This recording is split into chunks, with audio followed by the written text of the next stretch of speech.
Knicks family, what's poppin'? It's your boy. Thank you for joining me tonight. And we're going to have a good one tonight, ladies and gentlemen. We are going to break down, not really break down, but have a good discussion on 3 coaching candidates tonight. We're going to talk about Mike Miller, Mark Jackson, and Tom Thibodeau. And we're going to break down their coaching styles, who they are they a good fit for this team? I know there's a lot of opinions here, ladies and gentlemen. So we're going to have a good one here. We got a chat full. And if you are a member, make sure that you join us or join the guys in the chat if you're a member, ladies and gentlemen. And I'm putting the link in the YouTube chat right now. So if you are a member, then you can join these guys in the locker room is what I call it. You can join them in the locker room, talk about or listen to whatever they're talking about there. So the chat, the link is right there, ladies and gentlemen. Only members can join, so make sure that you become a member if you're not a member. All right?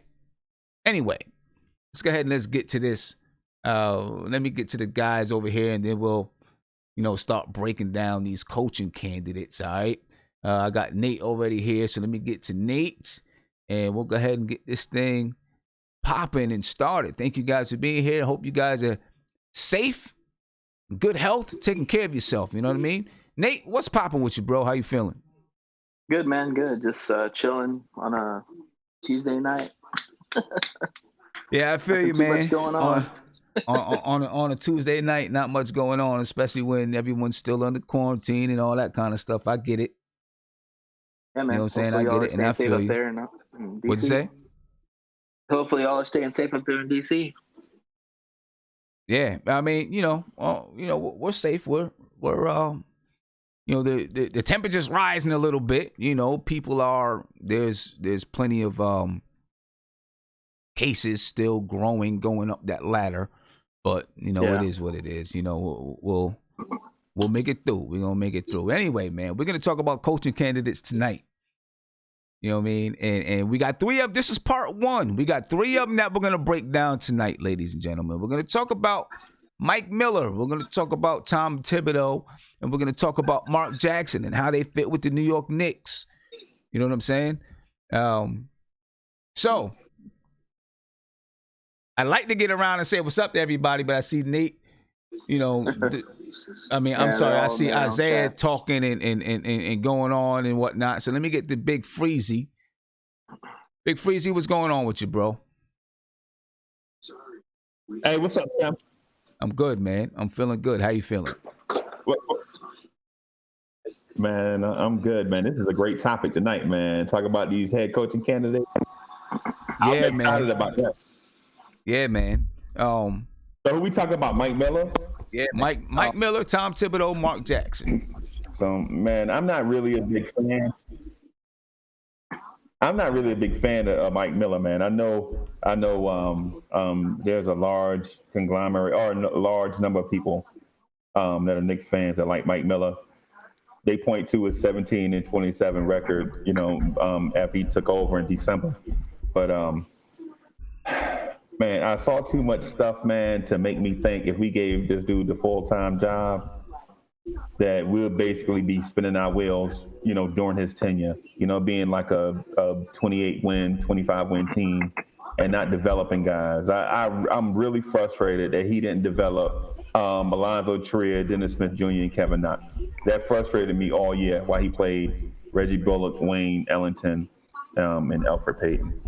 Okay. Well, we're going to get around to it. Let me get around to everybody else on here and say what's up, and then we'll get around to breaking down Mike Miller. That'll be the first guy we talk about, all right? So let me get around to these guys here. All right. Let me see. Let me see if I can get to Kevin. Kevin, I'm coming to you, Kevin. I'm not sure if Kevin hears me. Kevin, you there? Nah, Kevin ain't there. All right, let me come to Guillermo then. See if I can get to Guillermo. What's up, sir? Guillermo, what's going on, man? We're talking about these coaching candidates tonight. All right, so my guy, man, give me Atkinson, man. Well, he's not on the cards tonight. He's not on the cards tonight.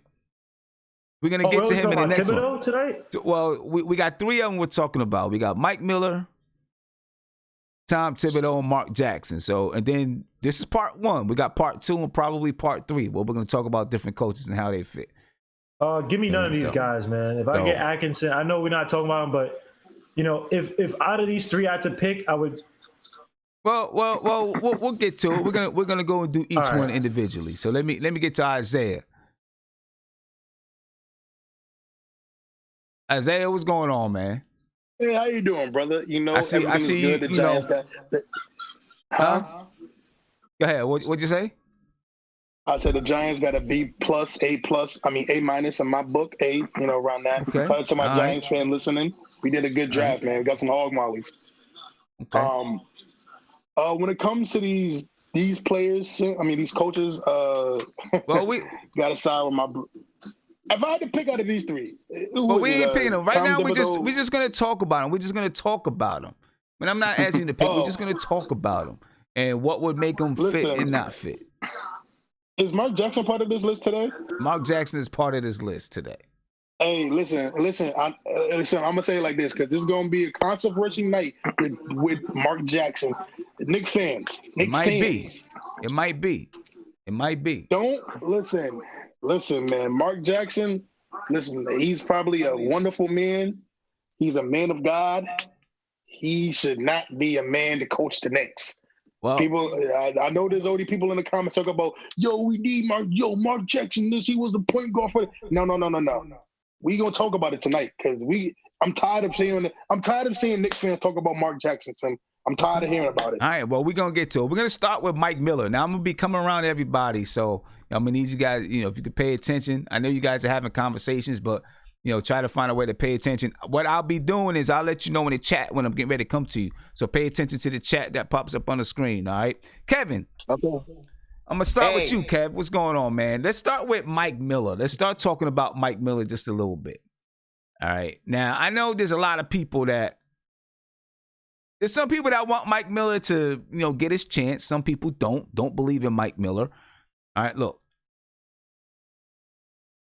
Looking at the season with the Knicks, Mike Miller is 17-27. Okay, 10 games under 500. Yep. Right?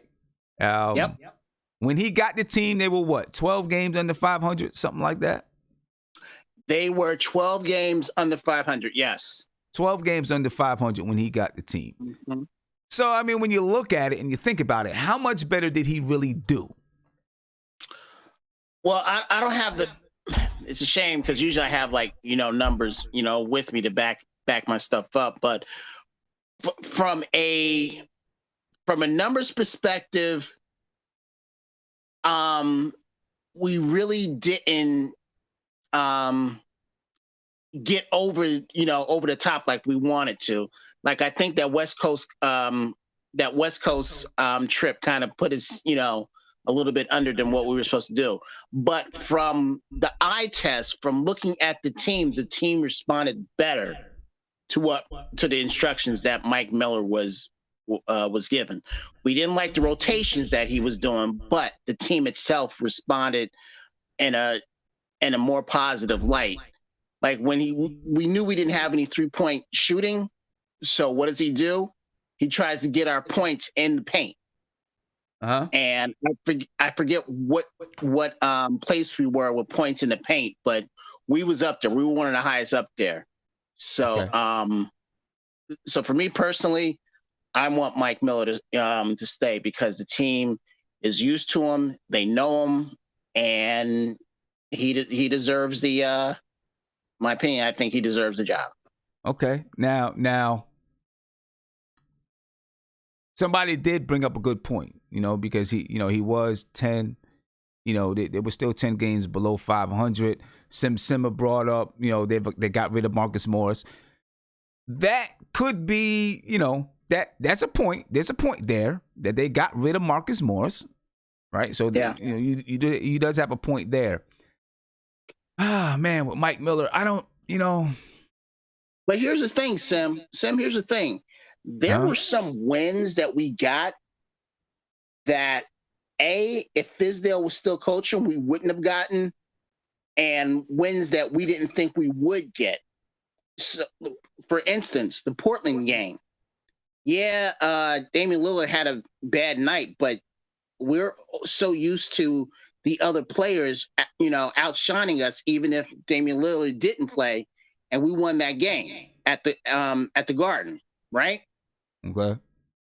Now, but there were also some losses that we shouldn't have lost either, right? Even with him being the coach, there were some losses that we shouldn't have lost.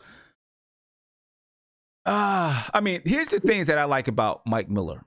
I feel like he is very well organized, right? I feel like he's well organized. He's not about the flair and about the camera and about, talking to the media. I mean, he talks to the media, but, that's not his primary focus. It's not about his own. He just wants to coach. Right. He's not about his own personal, I don't know what I want to say. I'm trying to, my own personal profile or whatever it is. He just wants to coach. He just wants to, when they asked him about, how things look for next year and will he come back as the coach and all that kind of stuff. He's just like, you know what? I'm just worried about right now. I can't control that. I just want to help these guys develop. Right. But Sim, and I really respect that. Go ahead. No, and I'm saying I really respect that. Exactly. And I'm gonna get to Big Freezy next. As a matter of fact, I'm gonna have you and Freezy live at the same time because I know you two have a difference of opinion. Because one thing that Freezy brought up, and Freezy, I'm about to unmute you now. All right. One thing that Freezy brought up is the rotations. He wasn't feeling the rotations. Freezy, tell me and Kev, what is it that you didn't like about Mike Miller? Okay, so I'll use a game for example. Well, Isaiah stops. Hey, one game for example is the game we played at the Garden up against the Memphis Grizzlies, right? And a game where the game was close. Well, not close, but when the team was in the game, instead of playing the young guys who brought energy off the bench and got us back within 6 against Memphis, he immediately sat the young guys who were making plays and brought back in the veterans, and the lead would balloon back to 13 for Memphis. And so he'd bring in the young guys again, and the young guys would bring the lead back down to about 7 or 8, and he snatched the young guys out for maybe making a mistake and put the veterans in, and the league would get back to 14. And so instead of going with the hot hand, which happened to be the young guys who were learning on the fly, he took them out and put in the veterans who won't even be here next year. So not only did the young guys, did we lose the game in an embarrassing fashion on national TV, we also didn't get to see our young guys maybe pull out a close game and build their confidence. So to me, it was like he was shooting our franchise in the foot all year long with stuff like that. And another game too is the Atlanta Hawks game, where instead of going to a red, scorching hot RJ Barrett, he took the ball out of his hands, set RJ, and played the offense through Julius Randle, and we wound up losing to the Atlanta Hawks. RJ Barrett had 19. I believe he had 19 points at halftime. Yeah, that was their 2 defensive stoppers, Kevin Huerter, the kid was killing Kevin Huerter and Cam Reddish, who were their defensive stoppers. So instead of going to the young guys, he went back to that same rotation of Elfrid Payton, Wayne Ellington, and Reggie Bullock. And to me, if you're looking at a rebuild, why are you playing 30-year-old veterans all this time in crucial situations? So, why not let those young guys play, get experience, so that the franchise can move forward? Well, and he did that all year long. All year long. Well, part of it, he did do it all year long, right? Now, when what's his name took over, Leon Rose took over. Leon Rose gave him specific instructions to play the players who he thinks is going to win the game. That was his specific instructions. I don't know. Listen, you can argue about which players that he should have put out there that was going to help him win the game. You know what I mean? And that's the thing, Sam. We don't know what was actually said between when Steve Mills was there and when Leon Rose was there, when they were given the commands. They probably told them that they want to see Randall, Alfred, all those lineups that were maddening to us. That's probably what management probably told him, because we also have to remember is that he was just the interim coach. He was not the full head coach. He did not really have the keys to the car, pretty much. Uh-huh. He had to follow what management was saying. But now, but if you say, what about the Chicago Bulls game though? He had our young guys on the floor, and Kevin Knox defended their best scorer and probably played his best game of the season against the Chicago Bulls, right? He took out those veterans that y'all say was a part of the marching orders. Knox played his best game, probably put forward the most effort in that game, and we wound up winning against the Chicago Bulls. And then in other games, like against the Clippers and such, you play those veterans and we get the break speed off us. Well, again, I can't answer because maybe again we don't know. We don't know where he's getting his answers from. We don't know. Put it this way: if Thibodeau was still there, we could all blame him, for that, because he was in full control. Miller is just the interim coach. That's why I'm just giving and Big Freeze. I totally agree with you with everything you're saying. I just want to give him the benefit of the doubt this time. Now, if next year, whoever has nothing. Well, then that's where we're different. That's where we differ. I kind of give him the benefit of the doubt too, because he comes in as he comes in as an interim head coach. He doesn't have his own. He doesn't have his own training camp. He's got to deal with whatever stuff was left over from the previous head coach and all of that kind of stuff. You got to deal with that as well. He doesn't know his players either. This isn't like when Bam Gundy came in and took over for Don Nelson years ago. He knew what Ewing, Starks, Harper. He knew what all those guys were about. He really didn't know what these guys were really. But Kev, he coached Alonzo Trier. He coached Trier. That's what I'm saying. Trier blew up under him, right? And Trier got next to 0 minutes when he became the head coach. The only thing I say about that, and then I'm gonna get to the. Wait, hold up, Sam. 1 second. He didn't blow up under Trier. Now that was really Dotson. If anything, it's Dotson who's the one that blew up under him. He didn't have Trier. Trier never went to the G League. Trier never went to the G League. Right. Trier was never in the G League. Okay. Trier never played in the G League. Okay. And believe you me, I'll stand up for him for this one. If Trier was in the G League, I guarantee he would have been. Okay. Let me get you guys stay live. I'm gonna get to this caller. Caller, you on live, man. What's popping? What's good, Sam? Well, I'm chilling, man. How you feeling? I'm good. So what's your take, man? I had a call into the film man, Mike Miller. All right. I feel like he deserves the job. I think he should get it. Look, listen. With Mike Miller, we were on a 30-plus game winning pace. We was gonna win more than 30 games under Mike Miller. That's a 16-game improvement from last season. That doesn't happen. That's a rarity in the NBA. That's number one. As soon as he took over, we became the number one team to score in the paint. Mm-hmm.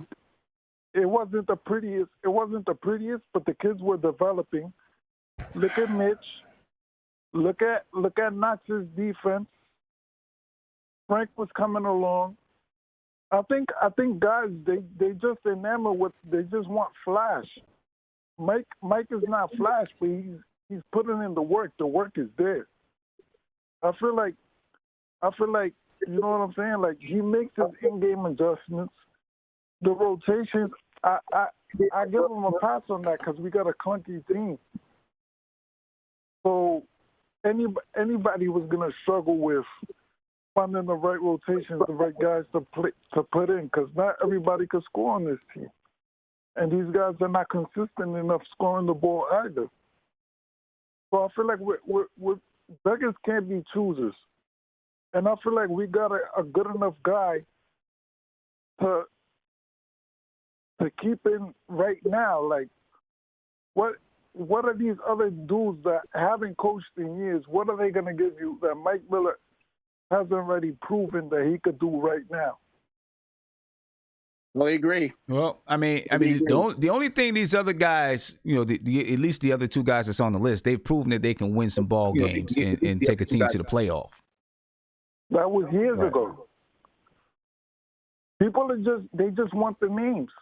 I mean, it was years ago, but they did it. Atkinson, right? I know we're not talking about Atkinson today, but Atkinson, the reason why they fired him in Brooklyn was because Kyrie and KD came in and they saw what his coaching was like. His in-game adjustments was like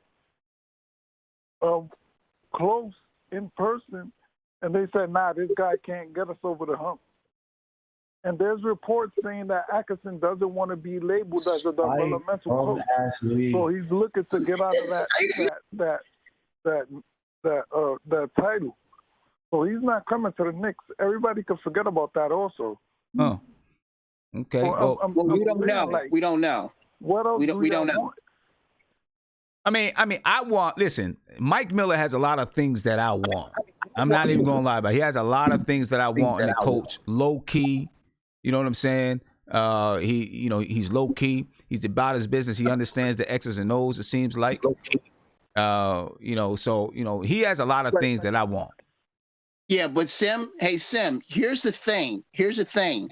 What we talked about a couple weeks ago, it's that familiarity that the team has with him. They know who he is. They know what to expect. They know what to do. And I think with a full training camp, because remember, he didn't get that, with a full training camp where he can implement what he wants to do, I think the team will be a lot better than what they what they've been. All right.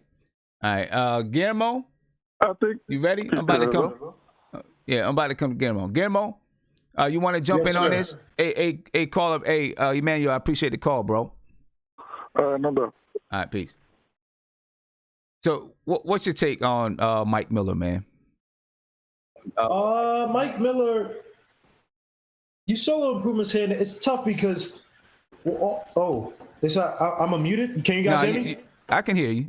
You're good. Okay. So all the stuff that was going on with Mike Miller, with the team, it's somewhat tough to kind of judge him properly, right? Like, I really doubt. Okay, there it is.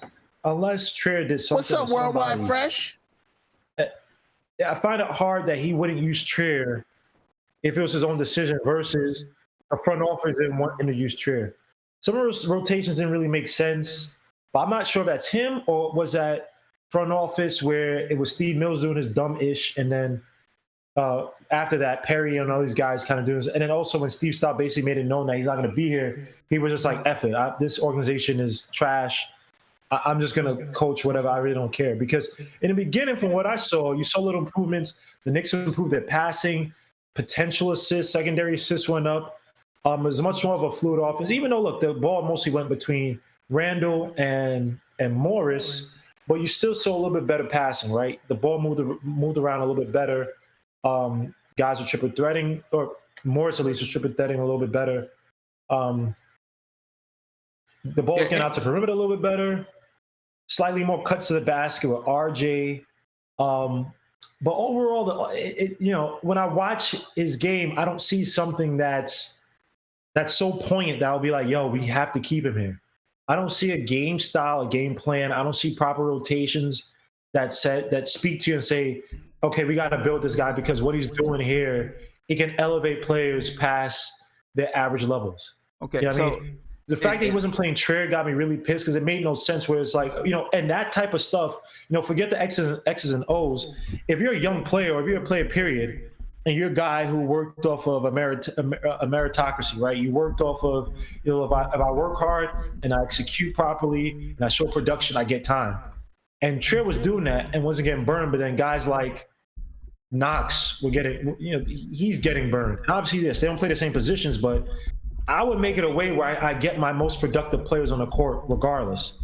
And I just don't know if that was him. I don't know if that's a front office. So, when I watch him, I would probably just try to go with a clean slate because I think that his relationship with the front office is already sullied. I doubt they bring him back, but even if they did, it would just be weird. Maybe he'll have a distrust.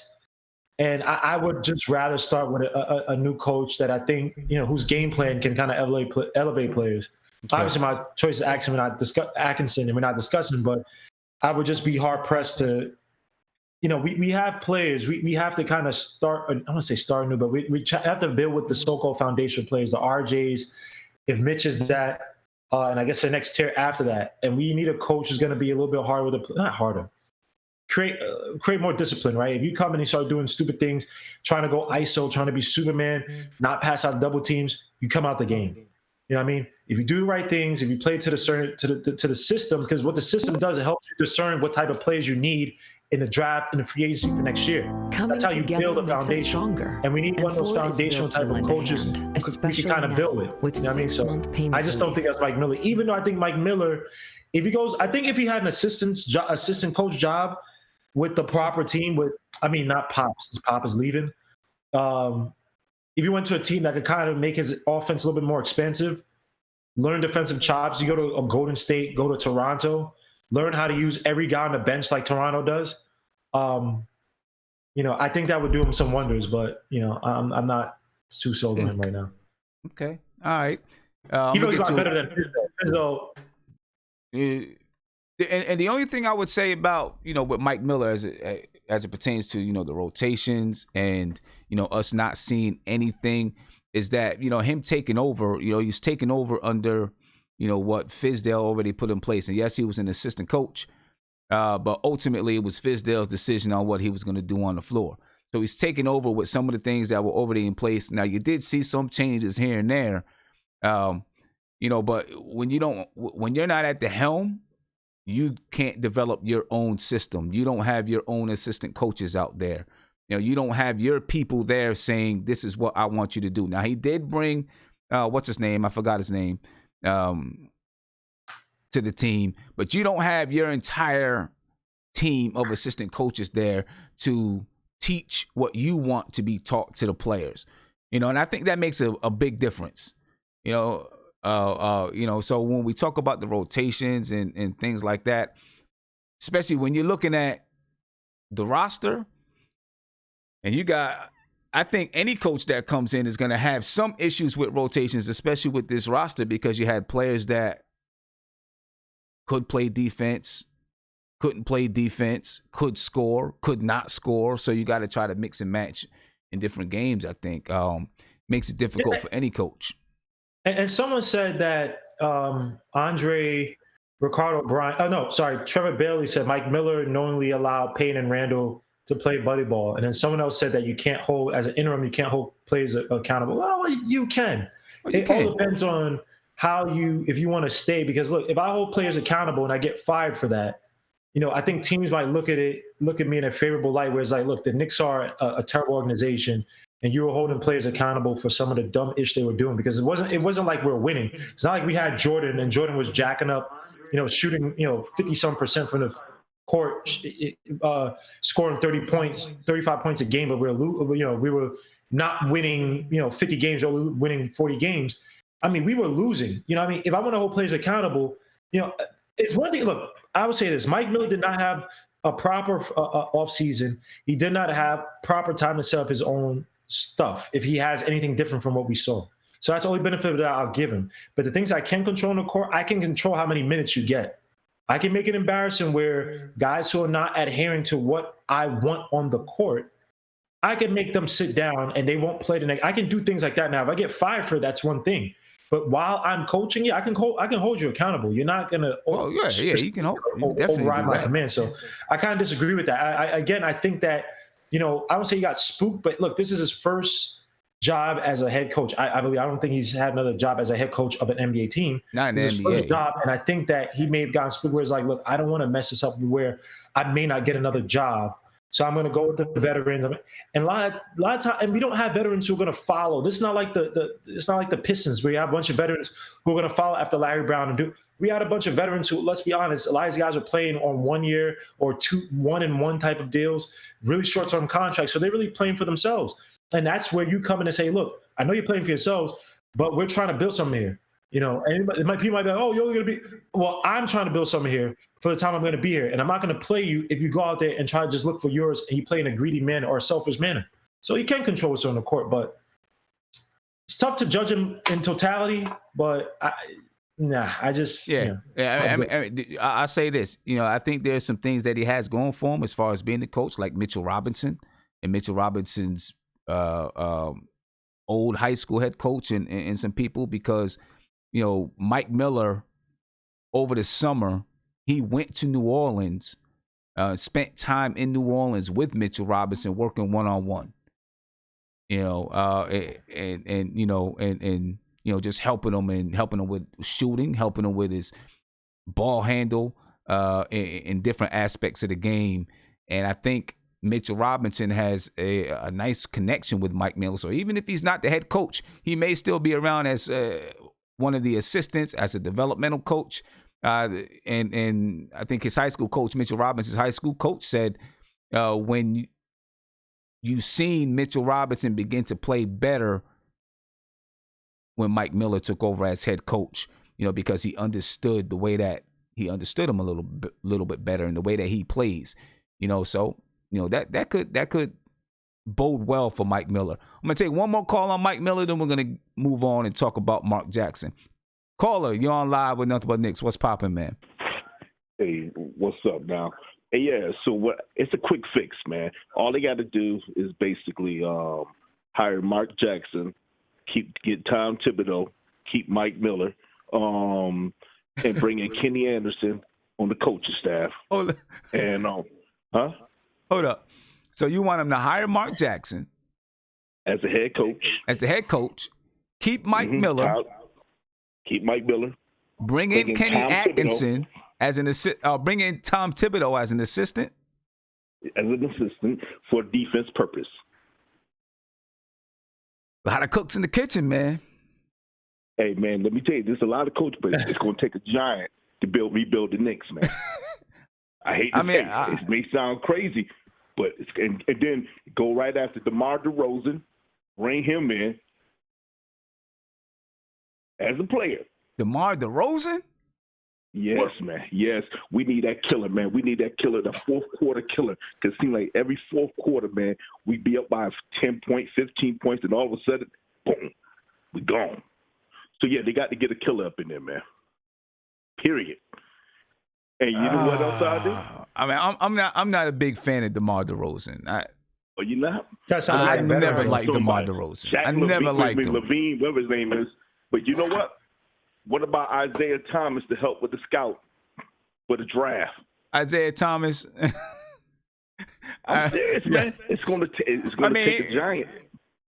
Listen, I don't think James Dolan is, if he's smart, he's not going to deal with that. He's not going to bring Isaiah Thomas back to the Garden in any capacity. After that whole fiasco that happened way back then with Marbury and all of that, I think it would be his best picks. It would. He did. No, you're right. He did, but he's very good at drafting talent. But I think it would be a media nightmare. Isaiah Thomas could be like that ghostwriter, man. He don't have to be there. His name don't have to be on the paper. Hell no. Hey, go ahead, Guillermo. What you want to say? Stay on, caller. Guillermo's gonna go ahead, girl. I like Kenny Atkinson. I ain't bringing no damn DeMar DeRozan. Hell no, that head case. What? We need that. You want that head case on the team? The dude who had a mental breakdown. Yo, Rob, this dude had a mental breakdown during the playoffs. Yo, man, we played too soft in the fourth quarter. He had a mental. Bro, but Rob, I don't think he's tough, man. You in war in the NBA, bro. But I don't think. I don't know. I don't think DeMar DeRozan is that tough like that, though, man. Then who else will you bring in? Not him. There's other players out there. I mean, I hate to, mentally, I don't think he's tough enough. Hey, what about Carmelo Anthony? Bringing him back? I don't know if that's going to do, really. I mean, if you're talking about, just a feel-good type of thing, I don't know if he's going to help you build the team. We just need that veteran player that been there, man. A veteran player that can I don't know, man. We need something. Nah, I feel you. I feel Chris Paul, maybe. Chris Paul. Yeah. Chris Paul, maybe. Yeah. Of course, that contract is crazy, but, Hey, my man, I appreciate the call. I'm going to let you go. All right. And we're going to get into. Oh, well, actually, before you go, because we're getting ready to jump into Mark Jackson. All right. Mm-hmm. So just stay on for 1 second and well, go ahead. I'll wrap it up at the end. Mark Jackson. Why is Mark Jackson your guy? Yo, man, he's the face of New York, man. We need that. We need to take the tension off of Dolan, period, and everything. I believe Mark Jackson is that type of guy that can get those young players where they need to be at. I think I like Mike Miller, but I still think Mark Jackson is the man. Him or Tom Thibodeau, one or the other. Him or Tom Thibodeau. But tell me what, stylistically, as far as playing, tell me what Mark Jackson brings. I think Mark Jackson will go deep in the bench. I don't think Mark Jackson will let what's the boy name again? The one that never get playing time but can play ball. Oh my God, Trier. Y'all was just talking about him. Say it again. Trier, Alonzo Trier. Yeah. Mark Jackson will play him, especially if he's hot.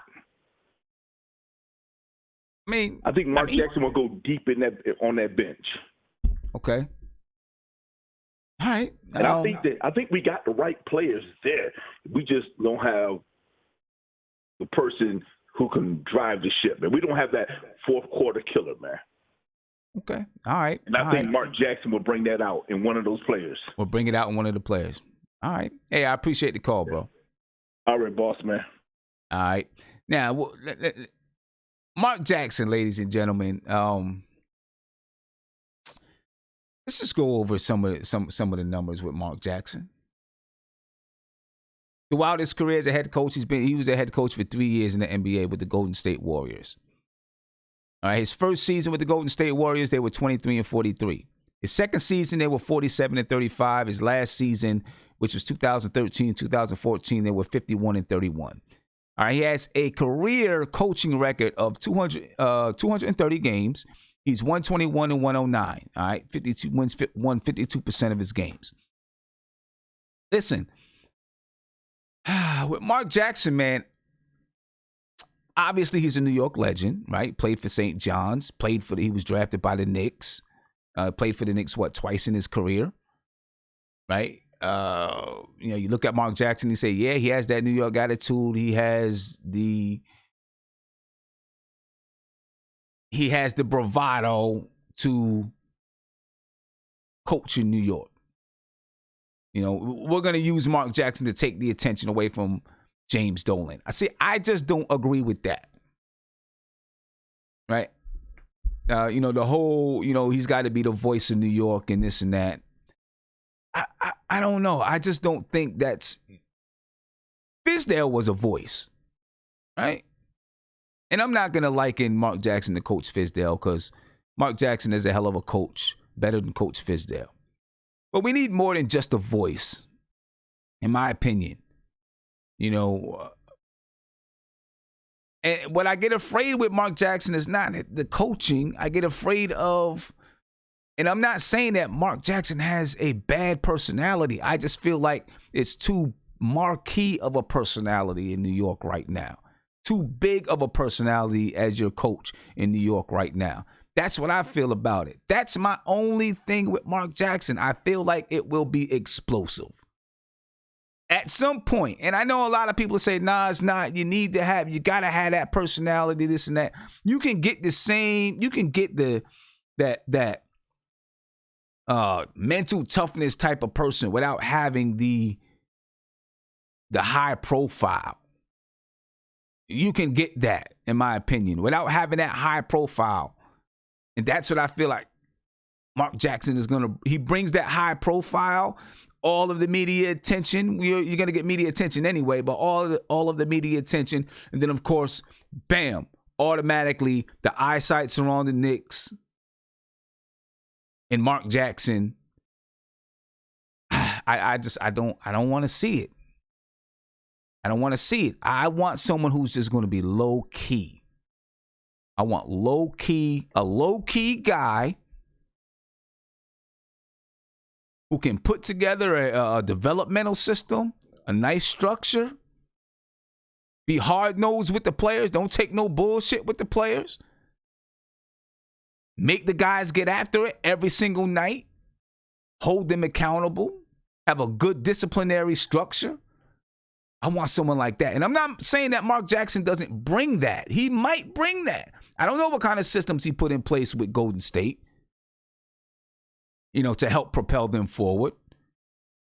He may bring those type of things. I don't know. But I want a guy that brings those things but doesn't have the cachet, the personality behind them. I don't want a huge personality coming to the Knicks right now. I just want it to be low key. Really low key. You know what I'm saying? Well, we can just focus on basketball and doing winning things and creating a winning structure and culture and those type of things. That is my only gripe with Mark Jackson. And I'm not saying that he would come here and have a loud mouth and do all of that kind of stuff. That's not what I'm saying about it. I'm just saying I feel like it'd be a personality clash within the organization.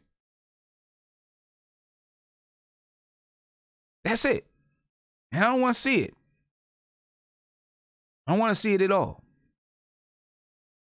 And I know there's some people that disagree with me, a lot of people that disagree with me. I think Rob the Knick disagrees with me, so I'm probably going to get Rob on. We was having this conversation the other night. So I'm about to come to Rob the Knick. So Rob, I'm coming to you right now, Rob, because I know you disagree with me about Mark Jackson. Rob, what's going on, brother? How you feeling, man? I'm feeling good. How about yourself? I feel good, man. I feel real good. So look, I know you disagree with me about Coach Mark Jackson. That's right. So go ahead. Let me have it. Tell me about it. Okay, well, I feel as though this is New York, and we can't get away from who we are. And who we are is, if you're gonna be coach of the Knicks, of the New York Knicks, you gonna stand out whether you want to or not. And when you in front of that microphone, you better know what to say, and they better trust what you're saying, or they gonna eat you up and spit you out. It's that simple. And Mark Jackson, I feel as though, is going to give them the real. And he's going to hold the team accountable like he did in Golden State. We both don't have no problems with his coaching. You just feel as though his personality is bigger than New York. No coach is bigger than New York. I don't want to say bigger than New York. He's just a big personality that I don't feel like. Yeah, but he's in a bigger pond. So his personality is not going to. Things are going on all over the New York. You got the Yankees, the Giants, bro. the Jets. You got obviously. everything. I know. But I know that, right? You got all of that. But even without having Mark Jackson, the Knicks are still a focal point of New York, of New York sports, right? But And see, but he's still. But Sims, you got to realize this. In these early years of the New York Knicks with Mark Jackson right now, I can honestly see Mark Jackson getting a pass early on than any other coach would get in the development of the players. I think that the media will be a little bit more softer on him because who he is and what he represents and what they seen him do. Because a lot of these sports writers in New York, they give him his due on Golden State. And they know how young Golden State was when he did it. So I'm thinking that he'll get a pass that a lot of coaches won't get. And we might as well take advantage of the pass that the media is going to give him. That's a good point. That's a good point. And then that could happen. That could happen. And look, I was thinking about this earlier today, right? And Khalid Pasha, what are you talking? Man, go ahead, go someplace with that garbage. Because I'm not from Maryland. I live in Maryland. Get your facts straight, boy. But anyway, check him, Sims. Check him. but anyway, see, he made me lose my train of. Oh, I was thinking about this the other day. You know, I don't know. It's not something that I think would happen. Obviously, not right away, right? Not right away, but maybe it take a little while before, you know, just, I don't know, man. I don't know. I just feel like his personality is big. We need something. We need that just hardcore, get to the business, grind it. And I'm not saying he's not that. I'm not saying he's not that. You keep saying that, but then, right? Because he probably will. He probably will. But I feel like the personality. I just feel like there will be clashes with it. I can't imagine Mark Jackson and James Dolan. Can't imagine it working well together. Really, James Dolan is reactionary. You know, he reacts to the media. If the media is not saying nothing, you won't hear from James Dolan. And that's the pass that Mark Jackson will get from the media. So that'll automatically shut James Dolan up because he's going to have that 18-month pass, that 18 months to 24-month pass. I think Mark Jackson will get 2 years because people will see, because they haven't seen what he developed with a team that was nobody's. Okay. Until he got there. So we might as well, as New Yorkers, take advantage of that. That's the only coach that's out there that I think that the media would give that pass to. You put Thibodeau there for instance. They're gonna hop on. Okay, well, I don't think so. You went to the Eastern Conference Finals with Derrick Rose in 3 years, and if he's not trending towards that way, they're gonna crucify him. You know, I don't with Tom Thibodeau. I don't think he would get crucified like that either because, you know, he coached in New York for a while. Yeah, but coach for New York on the team. But not a head coach. No, not a head coach. I mean, it's the same. It's the same thing with Mark Jackson. He played for the team, but he wasn't a coach. So I mean, it's going to be the same thing. He's been known to run down players. You know, I'm gonna when we get to Tom Thibodeau, I'm gonna refute that a little bit because I don't know if that's exactly true about Tom Thibodeau. It's out there that way, but. I think some of that was media because I was looking at some of the numbers. We'll get to that, like you said, but yeah, I was looking at Mark is concerned. Mark is the perfect temperament. It's the perfect everything. Now is the time. It's not too much happening with New York. They're not really crucifying the team. Your boy Kenny Atkins, he just came out of Brooklyn, and he pretty much let Kyrie manhandle him. You know, he let Kyrie manhandle him. But see, I did. We'll get to that when we talk about Kenny Atkinson. But I disagree with you that wholeheartedly. I do not believe he let Kyrie do anything. That you're saying that you hold up. That you just think that he's too big. That's just my feeling. That's the only thing. That's the only thing I have. Other than that, you're agreeing with me. I agree with you. Other than that, I agree with you. That's just the only thing that I have. I'm not disagreeing with you about anything else. That's the only thing that I have. I just want someone who's low key. Okay, so I just want someone who's low key. Is low key. I just want someone who's kind of low key. You know, just low key. All right, let me ask you something. Like with Mike Miller, like about the coach that you like for New York? But listen. You like? Hold up. Like with when Mike Miller, well, he's still the coach, but when he dealt with the media, right? There was never any kind of if anyone tried to bring any kind of, he stuck to the stats and the facts.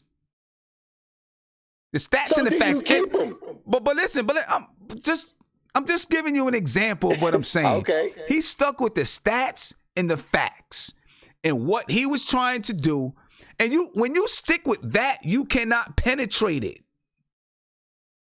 You know what I'm saying? Just the stats, the facts. This is what I'm trying to do, and I'm not giving you anything extra. I thought Mike Miller did excellent with the media while staying low key, and they really couldn't penetrate it. Now, it's just a couple of months. I mean, actually, he took over in November, so kind of the entire year, and maybe it was a little bit easier because he's the intern. But when you just stick with basketball stuff, you can't penetrate it. And I'm not saying hold on. Let me refute something about Mark Jackson. Hold up. And I'm not saying, I can't predict. Hold up. Wait a minute. Jackson and everything that was going on, that was in the third season of this team. I don't care anything about Golden State. I don't know all the specifics, and I don't know all the facts and everything that happened with them. You didn't start hearing anything until year 3. Bro, so was a time where though it's kept your head down and stay working. In year 3, when they won 50 games, that's when you start hearing the personality of the whole team start coming out. Bro, I'm just talking about. It was the personality of the team. They were winning more. They had more to say, but the first 2 years that they were under construction, nobody heard from them. I get it. But also, I mean, you're talking about 2 years is usually a honeymoon period. Anyway, so you don't know. I mean, when you look at any coach that comes on, they get a year or two as a honeymoon period anyway. Not Fizdale. Huh? That's because Fizdale really gave you all these pie in the sky scenarios. He was out there. You know what I'm saying? He was out there. But like Fizdale was out there on Mars. He didn't have a honeymoon. But look, even though he did, I mean, his first year and a half, his first year, he definitely had a honeymoon period. How long did Fizdale coach? What, he got a year, pretty much. He got a year, and then it was this year, right? November to November. Yeah. And so look, he couldn't say it. Look, and he was charming to the media. But listen, Fizdale, the media did. Fizdale, Fizdale was Fizdale. I just don't want to have a situation like we had with Larry Brown, man, where you're doing interviews on the side of the highway and all kinds of wild stuff. I'm not saying Mark Jackson's gonna do that, but I feel like it's explosive, man. I feel like bringing Mark Jackson is explosive. Let me get to Isaiah, and I'm gonna keep you live, Rob. Hold on. For his own. I'm gonna keep you too small for his own self. That's where he was. I'm gonna keep you live. You're still live, but I'm bringing in Isaiah. Isaiah, go ahead, man. Hold on, let me unmute Rob. Now, see, we have a nice flow going in. You could have had that done. Go ahead, Isaiah. My bad. Go ahead, man. Hey, what you got to say? Hey, listen, man. You got the camera hiding your eyes. Yeah, fix it a little bit. There you go. That's good. No to Mark Jackson. You know what I'm saying? I agree with everything you were saying before about Mark Jackson. That's your son, Sims. Isaiah, your son. Oh, here we go. He brown knows it. No, stop, man. That's my man's, though. Shout out to Joe. That's my man's, though. That's my man's. No, man, when it comes to Mark Jackson, man, it's just, look, man, I wish a lot of people read up on the stuff Mark Jackson was doing outside of basketball, man. And that should tell you a reason. That should be a big reason why you don't want him here. I mean, the beef with the front office, the stubbornness not to hire new coaches when the telling you to hire some new coaches, all this other stuff, man. It's just like with Mark, he's just very stubborn and he's very strong-headed and he's very, I think a lot of people are not saying he can't coach. He can coach. We seen it with the Warriors, but it's just a lot of stuff that comes with Mark Jackson, which I just don't want any parts of, man. I think if he came to New York, a lot of that would get exposed, and then it's gonna be the whole David Fizdale thing all over again. people gonna He's want a him out better of here coach than Fizdale, hands down. He could be a better coach than Fizdale, but at the same time, He is a better coach than He Fizdale. is, That's yes. that's go without even saying. You can look at the proof is on the pudding. The proof is in the pudding with that. He is 100 times better than Fizdale. They won the same amount of games, so No, they didn't. He won 23, 47, and 50 in 3 seasons. David Fizdale won 50-something games with the Grizzlies. With the Grizzlies. No, he didn't. Yeah, he won that. David Fizdale won that with a ready-made culture in place, man. It was 40-something wins before he got there. All I'm saying, though, Rob, is that, listen, man, I think a lot of people would complain after. They would do the same thing with David Fizdale. I don't think Mark Jackson is the coach for the Knicks. There's too much stuff that goes with Mark Jackson. I kind of agree. I'm telling you. I disagree. Look. I'm telling people. Listen. I think it's on Sim. I think it's on Poston and Tosin. Just type in Poston and Tosin, Mark Jackson, and the stuff that he was doing. It's crazy. It was a volatile situation. I agree. But you're sitting right up there and you're saying that after all of this time, Mark Jackson didn't learn from that.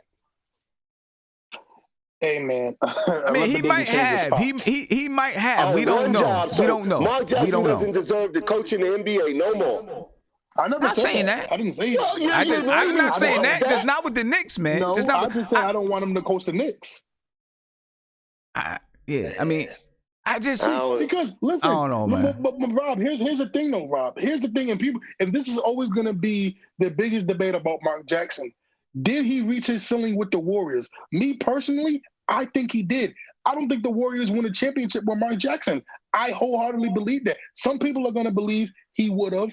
I don't think so. I think he was the threshold to push them, to get them to the next coach that was going to get them over the top. But again, his offensive, and let's get real with his offensive schemes. People are just saying, man, Steph Curry was so good. Listen, man, a lot of his stuff was ISO heavy with Curry having the ball and them not really expanding the game like that. It wasn't, people got to remember, people got to go back to these seasons when Mark Jackson was the coach. There's a reason why they lost in the playoffs. There's a reason why they stopped. But they won games in the playoffs. They wasn't like first round and out. They won games in the playoffs. They were first round exits and second round exits. Yes, and then they got a big. Hey, look, when Kerr got there, what they added was a big man that they didn't have. That's what they added. What big man did they add? They added Bogut. They added Bogut. They had Bogut. No, they didn't. They added Bogut. When they get Bogut? They got Bogut that following year. Steve Kerr first year was with Bogut. So I'm just saying this here. You can talk about the schemes and everything of Mark Jackson and what you think may have happened or may not happen. But I'm just saying, just like this here, people grow as a coach. And I think that his growing from what he was learning and the way he dealt with the front office, I'm sure he's smart enough to know that. Bogut came here with Mark Jackson, bro. He came here in 2012. 2012? He came in with Steve, bro. He came in with Steve Kerr, bro. But Rob. What Kerr? That's what I said. No, I meant to say, no, he came in with Mark Jackson. Mark Jackson was here in 2012. Bro, but here's the thing, though. With Mark Jackson is that I think we're just personally, I think we're overrating his coaching, his X and O's, because it wasn't that good like people remember it. People remember Steph Curry going crazy. I would say this. People are not remembering all the other stuff. This is what I would say in response to that. What I would say in response to that was, until he got on the national circuit with winning, nobody even judged his X and O's and what he was doing. Now everybody want to take a microphone and try to look at something that's already happening. That done happened. Of course, that's going to happen. All right, let me get to this caller. Let me get to this caller here. You guys are still live. Let me get to the caller. Caller, you're on live with Another But Knicks. What's poppin'? Hey, what's going on, yo? Good, brother. Thanks for having me. So about Mark Jackson is not a good. He's not a good pick. I feel like if you just want to examine him coaching wise, there's definitely an argument for him you know, in terms of development and everything else. But if you just kind of look at everything else, you just look at some of the background noise and just some of the things, some of the reasons why he was forced out of Golden State and why he's not getting another coaching job. Like some of them, like that, those are reasons that should kind of give you pause. Like there's rumors like he was turning the coaching staff against each other. They were saying some of the players, like he was turning some of the players against each other. Like he was like there's a lot of different things that like you would hear. You're like, you know, like you gotta think about it, and then like you want to give somebody the benefit of the doubt, but he hasn't gotten an interview anywhere. So like, I mean, I understand like with us Knicks fans, you know, they're definitely with the whole nostalgia factor, you know, Mark Jackson, but I don't really think Mark Jackson is it, and I feel that if we do hire Mark Jackson, I feel like it's going to be a huge disaster. In terms of having a huge name or just somebody who like star power in the coaching perspective, since I agree with you, like I don't really like somebody who's just low key and just does their X's and O's. I think that is perfect. I think star power, the star power rather should always be the players. Like the players should always be high profile. Like it should never just be the coaches. Like, you know, like Pat Riley when he was coaching the Lakers, you know, like Pat Riley was like a celebrity coach, but the star power was Magic Johnson and Kareem and everybody else who came after. So like the idea that you need like a big name or you need somebody to be a voice, I think that is extremely overblown. I feel like that's a Stephen A. Smith talking point, and I feel like Stephen A. Smith says that because he's trying to help his mans out. But I don't. Mark Jackson isn't it, man. We got to get off the Mark Jackson train. Like we got to leave Mark Jackson alone.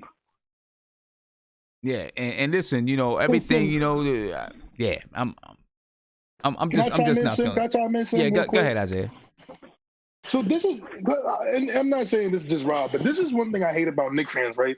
And I've always been bothered by this thing, and I was like this for a while. I'm tired of the New York guy. Sim, can you tell me when the last time a New York guy worked out for us? I was just about to say the same thing, Isaiah. Seriously, New York guys do not work at home. It doesn't work. This is the thing that kills me with Knicks fans. And don't get me wrong, I was on that for a while too when I was a little younger, you know, but learning, you know, coming on the channel, learning things. When has a New York guy worked for New York? Somebody please tell me, because I don't get this notion that, yo, they come home. Sim, every time a New York guy comes home, Sim, this is literally what I hear. They go to all the parties, they go to the clubs, they get distracted, they see all their friends. It's the same notion every time a New York person comes back home. Yeah. They do the same thing. Those are players. Those are players. I mean, Mark Jackson ain't going to do that. Mark Jackson's not going to do that. Players do that. Well, if you want a coaching example, you could look at I believe Chris Mullin, and when he came over to coach St. John's, he didn't really do all that good. Like he was okay. He didn't stay that long either. What did he stay the season? But he didn't do good though. That's it. But it wasn't nothing about it. It wasn't nothing about the club. It was just like, you know, like a St. John's boy. Like he's a New York native. And like he was one of the stars of the program. What happened? His brother died, right? And then he lost something happened with his brother. But like he really didn't do that good. So like I really think we need to leave that alone. Like we need a coach that is just low key, that is a developmental coach. He's about X's and O's. He's about trying to get the players right. He's about trying to get RJ right. He's about trying to get Mitchell right. He's about trying to figure out what the hell is wrong with Kevin Knox. Like these like you need a coach like that. The best backcourt in the NBA in the last 10 years. He developed that backcourt. Okay. All right. Well, listen. We're gonna move on from Mark Jackson. The last thing I want to look at is, somebody was talking about when we said about people not working in New York. Angry Man said Melo ain't working in New York. What are y'all talking about? No, Melo did not work in New York. Obviously, we went to the playoffs maybe 2 times. You call that working? And then look how it ended. No, Melo did not work in New York. It didn't work at all. Worked in New York. The organization didn't work with Melo in New York. I'm not saying. Hold on. Everyone thinks I'm only talking about. I'm not just talking about Mark Jackson. Obviously, I'm not just talking about Melo, right? I'm not saying it was Melo's fault it didn't work in New York. I'm just saying it did not work. It didn't work because of everything else that's involved. Obviously, the pressure. You know what I'm saying? Of being supposedly a hometown person. You know what I'm saying? And that for me is not my, okay, if a coach is from New York and they can do it, they can do it. I really don't care that much. But I'm just talking about the whole thing of, New York has to coach New York because they know New York. That's not always the answer, man. You know what I'm saying? That's not always the answer because when you look at, our best coaches came from upstate New York. Pat Riley from Schenectady. Jeff Van Gundy from Rochester. Right? That's where some of our best coaches came from in the last 2 decades. They came from upstate New York. I don't know. I just don't see. Here we go. Now New York is New York. You know that ain't no. That's a damn lie. yeah, right. That's what somebody said. New York is New York. That's a lie. That's a lie. You know what? You know what I'm gonna tell you? I'm a lie. That's a lie. Because as soon as I go someplace and I say I'm from Albany, people are, we don't really claim Albany, right? So I don't even want to hear that garbage. Don't pull that garbage now. You know what I'm saying? Don't pull that now. People don't even do it. People only think New York is the 5 boroughs, and we all know that. People you know only think New York don't is the even 5 pull boroughs. that now. I hear that. I hear it all the time. Oh, like we don't really claim Albany though. Like, okay, I'm not asking you to. You know what I'm saying? But like, but all of a sudden now New York is New York, man. Whatever. I don't even want to hear that. Anyway, let's talk about. Hey, my man, I appreciate the call, bro. No problem. Thank you, man. I appreciate the call. And listen, I knew the Mark Jackson, everything about Mark Jackson. I knew that was going to be a heated one. You know what I'm saying? I definitely knew that was going to be a heated one. I want to give a couple of shout outs, though. Big shout out to Kaiser Soul 718. He was talking about the last caller that was talking about DeRozan. He said DeRozan is not it. No, I agree with you. I'm not with DeRozan at all. Who the hell said I do not want that man on my team. Sorry, caller. I'm just not with it. Will Notes, thank you for the super chat. You said this caller is wild. Just talking about that last caller. He said no Mark Jackson, no DeMar DeRozan. Just stack up on the rookies. And then Kaiser Souls one more time said, thank you for the super chat again. You said the NBA is all about fast-paced offense, up-tempo running fun. Tibbs is not that. I like running it back with Miller or going with Atkinson. All right, so now we're going to talk about Miller. We're going to talk about Tom Thibodeau. I'm still live, son. Yeah, you're still live. We're going to talk about Tom Thibodeau now. All right, and get you guys' thoughts on Tom Thibodeau. And also, thank you for G. Andrezzi. He just became a subscriber. All right, became a member. And if you feel like you want to become a member, then, there's a join button right below the video. And once you become a member, you can get into what we call a locker room, ladies and gentlemen, and hear these guys talking in the background, hear the conversations they're having in the background. Now, let's talk about Tom Thibodeau. I know there's going to be a lot of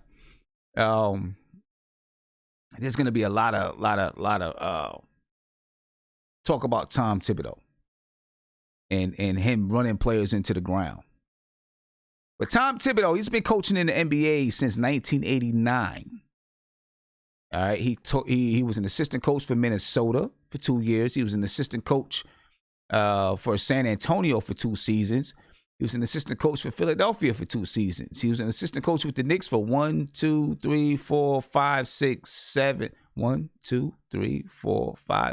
7 seasons. He was a coach with the Knicks. He coached some of the best defensive teams that you've ever seen with the New York Knicks. All right. He went to Houston for a few years, Boston, and then he finally got his head coaching job in Chicago. All right. In 2010 and 11, he led Chicago to a 62-20 record. In 2011 and 12, there was 50-16. In 2012-13, they were 45-37. 13-14, they were 48-34. 14-15, they were 50-32. They had a losing season in 16-17. They were 31-51. And then in 2007, that's the wrong team. In 16-17, he was coaching Minnesota, and they had a losing season. They were 31-51. 17-18 in Minnesota, they were 47-35. And then 18-19, before he got let go, they were 19-21.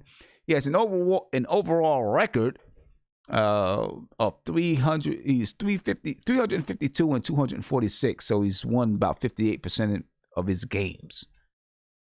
That's Tom Thibodeau. Now, of course, the big argument about Tom Thibodeau is that he runs his players into the ground.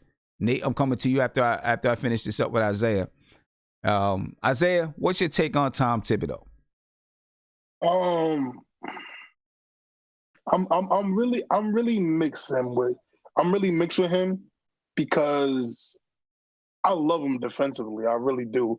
And I love his attitude to the like. If you listen to Jimmy Butler talk about Tom Thibodeau, it's pretty. It gets you excited about him because he doesn't hold back and he doesn't BS you, and he holds you accountable.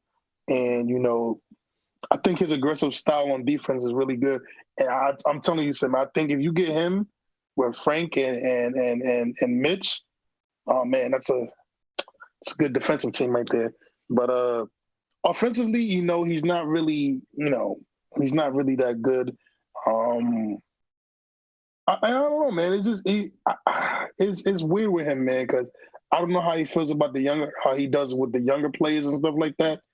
Like I said, I'm really torn with Tom Thibodeau. I wouldn't be, if the Knicks hired him, I fully wouldn't be too mad about it. I'd be a little reluctant. But if it's like, okay, let's say like if Kenny got hired somewhere else, and Tom Thibodeau was like, it was out of Tom Thibodeau and I guess Mark Jackson or something like that, I would go with Tom Thibodeau. I just think he's just good defensively. And listen, I'll say like this, if he got a good offensive like assistant coach, I'll be down for that if Tom Thibodeau was the head coach. Okay, because I'm gonna say this about Tom Thibodeau. Tom Thibodeau runs a lot of triangle offense. Like Daryl Pemberton in the chat, he said, great defensive coach, offense outdated. You know why it's outdated? Because he runs a lot of triangle. That's one of the reasons that Phil Jackson brought in Joakim Noah, right? When he brought Derrick Rose in, because he knew Joakim Noah could be that guy in the middle of the floor, that big man that plays at the high post, to let people, in that triangle offense. Yeah. So, I don't know. Can I say something now that had me laughing, Sim? And I thought about the Knicks. I think a lot of people did. Was on the Bulls documentary. They were talking about the triangle offense, man. It was just the most hilarious thing because I know a lot of Knicks fans got triggered by that. Yeah, well, I mean, right. They were talking about it, but you gotta have players that say, okay, I'm gonna try to make it work. Yeah. Players in today's NBA again, not doing that. Listen, I actually kind of disagree that it's antiquated, honestly. People want to say that because it's not up-tempo, fast-paced, blah, blah, blah, blah, blah, right? And I get that. And you can make it more fast-paced and you can make it more up-tempo. But it's all about moving and cutting and finding the open player. Ball movement, man movement, and finding the open player. Everything that we want the team to be about. Now, it does create a lot more mid-range shots. And that's so it would have to be something that is tweaked. Yeah. Hey, so I want to say this though, not to get too much on. We're talking about the offenses and stuff, but you know what really I think really stopped the Knicks from really using the triangle the right way was you would look on the. I remember the year with D Rose and them, right? And this always bothered me with the triangle offense with those guys, right? It was like when the Knicks would run the temp, they'd be like, "Oh, let's run the triangle first, and let's make it obvious we're running the triangle by getting into an actual triangle and passing the balls to the poles and doing it." They made it seem like, all right, they made it seem like a homework assignment. You know what I'm saying? Rather than just doing it and actually buying into it. It was more let's do the triangle. Listen, let's do it. It's going to be hard to run it that type of offense with players nowadays. It's going to be very hard to run it.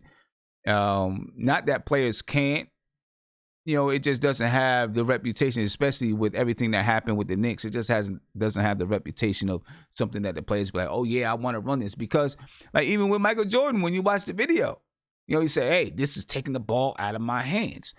You know what I'm saying? So it's not, and I don't want to bring that whole thing back. Because I don't care. As long as you're running an offense that's going to be predicated on ball movement, man movement, I don't care if it's called circle, triangle, square, octagon. You can call it whatever you want. I just want to see good ball movement, good man movement, and the ball being shared amongst all of the players. And then when it's time for your primary player to pick up the slack, they pick up the slack. You know what I'm saying? But the whole thing about triangle, I don't want to bring that back. Yeah, that was just ridiculous. I hear you. Hey, Sam, can you go to Mark? Because I feel like Mark ready to go, man. Mark, I'm just listening to Mark. Mark ready to go, man. But Mark is always jumping in and out. I can't ever find him when I need him. let me get to him. Yo, Mark, you ready, bro? The whole time. Mark, what's going on, bro? What's up, man? I don't got time for no arguing about that. If we're gonna argue about something, let's argue about basketball. What's up? I wasn't even trying to argue. You saying I did something, I didn't even do nothing. Come on, man. If you're going to talk about basketball, no. I just let you back in the chat. You can go back and rewind the video. I just let you back in. Oh, my bad, because I pressed the end button on my end. My bad. I didn't want to come out because come on, man. Go ahead. What you got, bro? Listen, Tom Thibodeau did not run the triangle when he had D Rose on the floor. He ran the triangle because at the time when D Rose got hurt, Noah was his best player. And he had to, due to circumstances, he had to get everyone, he had to elevate everyone he had on that team. And at the team, he didn't have a developed Jimmy Butler. He had Carlos Boozer, which he also got hurt. So all of his offense had to run through Joakim Noah at the time. And when Derrick Rose came back the next year, he had got hurt the same time in the same year. So he had to use some offense of the triangle because what Joakim Noah's skill set relies on. Because he had to run a lot of high posts for Joakim Noah at the time. I get it. Listen, I don't have a problem with it. I don't have a problem with him. I just don't, and I'm not saying don't bring in Tom Thibodeau because of that, because he's not just going to do that. You know what I'm saying? Listen, I'm just saying, the whole big fight about triangle, I don't want to hear all that junk. He never ran no sort of triangle in the Timberwolves. And if you go look back at his numbers, he was a top 5 offense playing with the Wolves.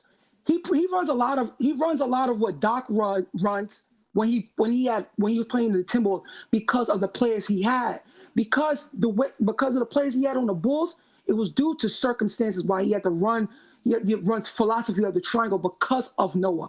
And when he had Noah at the top of his game, people forget Noah was a top 5 MVP one of those years. I think when they won 57 games or 52 games after D Rose went down. But when he had D Rose either always got hurt in pivotal times when he needed them. Always. And on top of that, he never had his best player to even get further. That team was not going to beat Miami. Joakim Noah was not going to beat LeBron, D Wade, and Chris Bosh. He got them to a point where they only could have went. But if you go back and look at those Miami games, Miami Heat did not even once beat them 10 points in a game. Those games was always either 2-3 points close in the playoffs. I watched that Bulls team closely. He coached that team to its potential that it had because he never had D Rose in the helm. If you had D Rose in them, that'd have been a little different story. Then you could have coached them. Now, when he went to the Wolves his first year, he just got Wiggins, he just got Towns, and a whole bunch of young players. So the next year, when he went and got his team and his players and Jimmy Butler, what was his team? His team was a playoff team. Jimmy Butler, before Jimmy Butler got hurt, they was on pace for a 50-win team. Jimmy Butler got hurt, and he had to rely on Wiggins. Wiggins didn't have it. People complain about Wiggins. Wiggins didn't have it because of his motor issues. So that's one. He just didn't have the dog in him. But when you're talking about holding players accountable and getting the players to do what you want them to do, he is the perfect guy for New York and developing young players. Y'all want Knox to become a good player? That is the guy to get whatever you can get out of that young guy, because he's going to play them. But if that player don't want to be that type of player, he's going to sit you. He's going to sit you because he got Cal Korver. He got Cal Korver to become a defender. He had John Lucas III, a rotational player. Are you kidding me? Listen, I agree with you. I'm not against Tom Thibodeau at all. I'm just saying I'm not against Tom Thibodeau at all. You know what I mean? Is he my first choice? Maybe not, but I'm not against him. Now, talk to me about, everyone always says that he runs his players into the ground. Name me one player he ran into the dirt besides D Rose. So talk to me about it. He played with. Name me one player who he ran in the dirt besides Joakim. I'm asking you. I'm asking you. He didn't run no player in the dirt because I heard Joakim Noah talk about it. Players wanted to play for Tom Thibodeau. When I heard Joakim Noah say those words, he's a coach that you're going to want to play for because he comes well prepared. If y'all all go back and listen to what Joakim Noah said on a podcast, he talked about how well prepared Joakim Noah was and how he had stuff in the locker room. He had everything. The owners of Chicago didn't like him. That's what it was. That's what it was. Why did they not like him? Why did they not like him? I don't know. I have to go back and get that information. I don't know. But they talked about the coach, the upstairs not liking him. And who trusts the Chicago coach? Look what they've been going through. Look what they've been going through for years. They haven't run good besides Tom Thibodeau years. Those 5 years Tom Thibodeau was there, that was those best years. After that, that team went nowhere. Okay, he made Jimmy Butler into an all-star, bro. Jimmy Butler was an undrafted second-round player. Let me ask you: does he have issues? Does he have issues with the front office? Because we heard some of the same stuff with Minnesota. Well, they gave him full autonomy in Minnesota. That's a little different. That's a little different thing. That's a little different thing. But in Chicago, he did everything that you wanted a coach to do. I blame the owners up top because the owners just wanted to get rid of him to bring in their coach, which was Fred Hoiberg. Now that I remember, they wanted to bring in Fred Hoiberg because I forgot who was the president of the Bulls at the top. He died. He wanted Fred Hoiberg, and Tom Thibodeau deal was coming up, and Tom Thibodeau wanted an extension. He wanted an extension because they did had a good year prior to him leaving. He wanted an extension, so he didn't get it. He didn't get what he wanted. So he had coached out his last of his years. But they wanted Fred Hoiberg. They was not resigning Tom Thibodeau.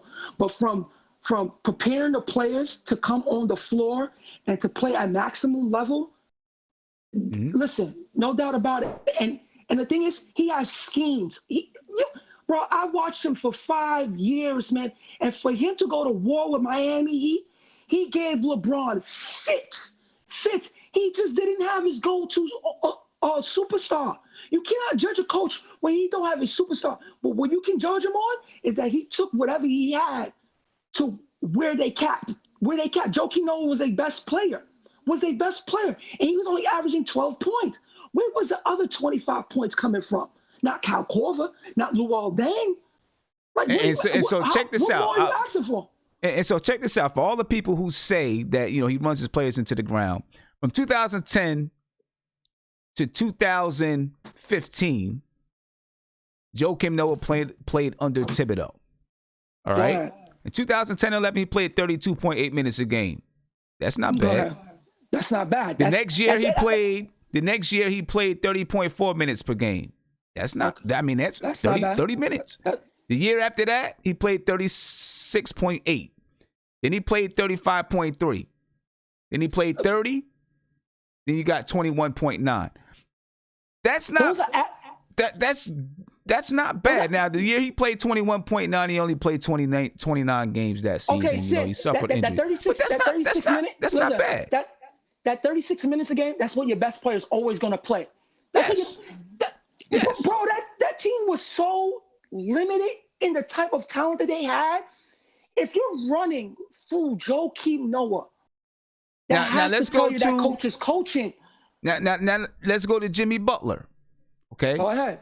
Jimmy Butler's going to have some different numbers. His first year, he played 8.5 minutes, but he was a rookie, right? Then he played 26 minutes a game, 38.7, 38.7, 36.9, 37 minutes. Listen, that's when Jimmy got good. That's when Jimmy was getting good. 36.9. But listen, that's not NBA, crazy. That's not like he's playing NBA, 48 minutes a game, right? That's not like he's playing 48 minutes a game. All right, you can look at Derrick Rose. Let's go back. Let's look at Derrick Rose. Obviously, Derrick Rose is going to play, you know, he's got injury problems. But 2010-11, he played 37 minutes. 11-12, 35 minutes. 13-14, he played 31 minutes a game. 14-15, he played 30 minutes a game. 15-16, he played 31.8 minutes per game. Oh, my God. For a player that plays with so much torque. Derrick Rose injuries, it's one of those things because he played with a reckless abandonment. If y'all watch D. Rose, he played with a lot of reckless abandonment when he was young. And the type of torque that he plays with, especially on his knees, it was bound to happen because if you listen to games and through our broadcasts, people talk about, like, listen, he has to learn how to play a little different because of the speed that he plays with, okay? It was not time to, and through the numbers that you just rattle off on D. Rose, those were Stephen Curry numbers. Those are the numbers Stephen Curry plays right now. Yeah. Okay. Now, Luol Deng played some high minutes. I will say that. Yeah. Okay. Right? He played in 10-11, he played 39 minutes a game. In 11-12, he played 39 minutes a game. 12-13, he played 38 minutes a game. 13-14, he played 35 minutes a game. 14-15, he went down to 33. But guess what? The year before Tom Thibodeau came in 2009-2010, he played 37.9 minutes. He was always a high minutes guy. When he was playing with Ben Gordon and Heinrich, he was always a high minutes guy. Your wing was always high minutes. No one was complaining about it when y'all seen the Bulls doing their thing. And now all of a sudden y'all complaining about it. Y'all don't even shut up. That man could coach, man. He can coach. Due to circumstances of him having his players. Yeah, Ace of Spades said Simmons practices can cause burnout too. That's true. Practices can cause burnout if you have long practices and stuff like that. But you know what? Pat Riley had 3 4-hour practices. Jeff Van Gundy had 3 to 4 hour practices. Come on, man. Right? Both those guys led teams to championships. Obviously, the Knicks didn't win under Jeff Van Gundy, but Pat Riley won championships. He held long practices when he was with the Knicks. They didn't win a championship, but he held long practices when he was with the Knicks. Sim, he stopped doing that when he went to the T-Wolves. So he showed you, okay, I can change. I can change whatever if you want to make the people feel good. But I not heard not one player come out their neck and say Tom Thibodeau this, Tom Thibodeau that. If I don't hear it from a player, if I don't hear it from your best player, the reason why Jimmy Butler had riffraff because they paid Wiggins instead of him, period. That was the problem. It wasn't because Butler didn't want to play for Tom Thibodeau. There was match made in heaven because that's the type of coach that Jimmy Butler wants. He wants a coach that's going to get in his ass. He wants that. That's how the best players want to be coached. That's why Kevin Durant and Kyrie got Kenny Atkinson out of here.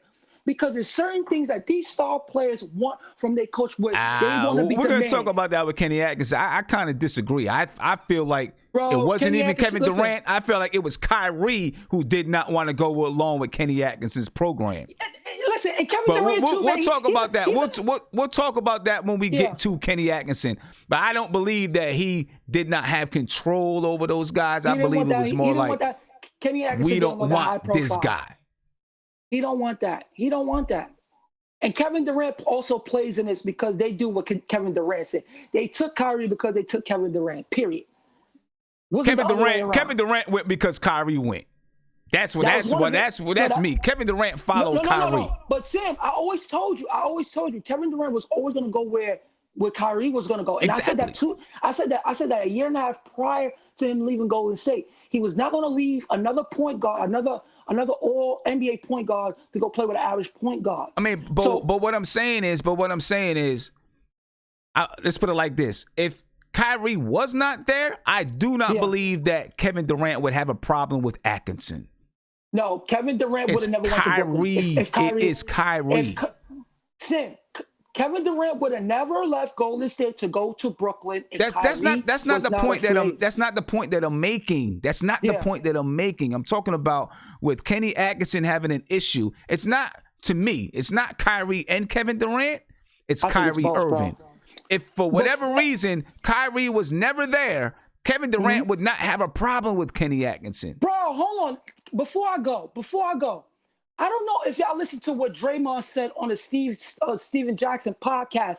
Kevin Durant self-sabotaged the Golden State Warriors. Okay? So you thinking Kevin Durant is capable of anything because he may be.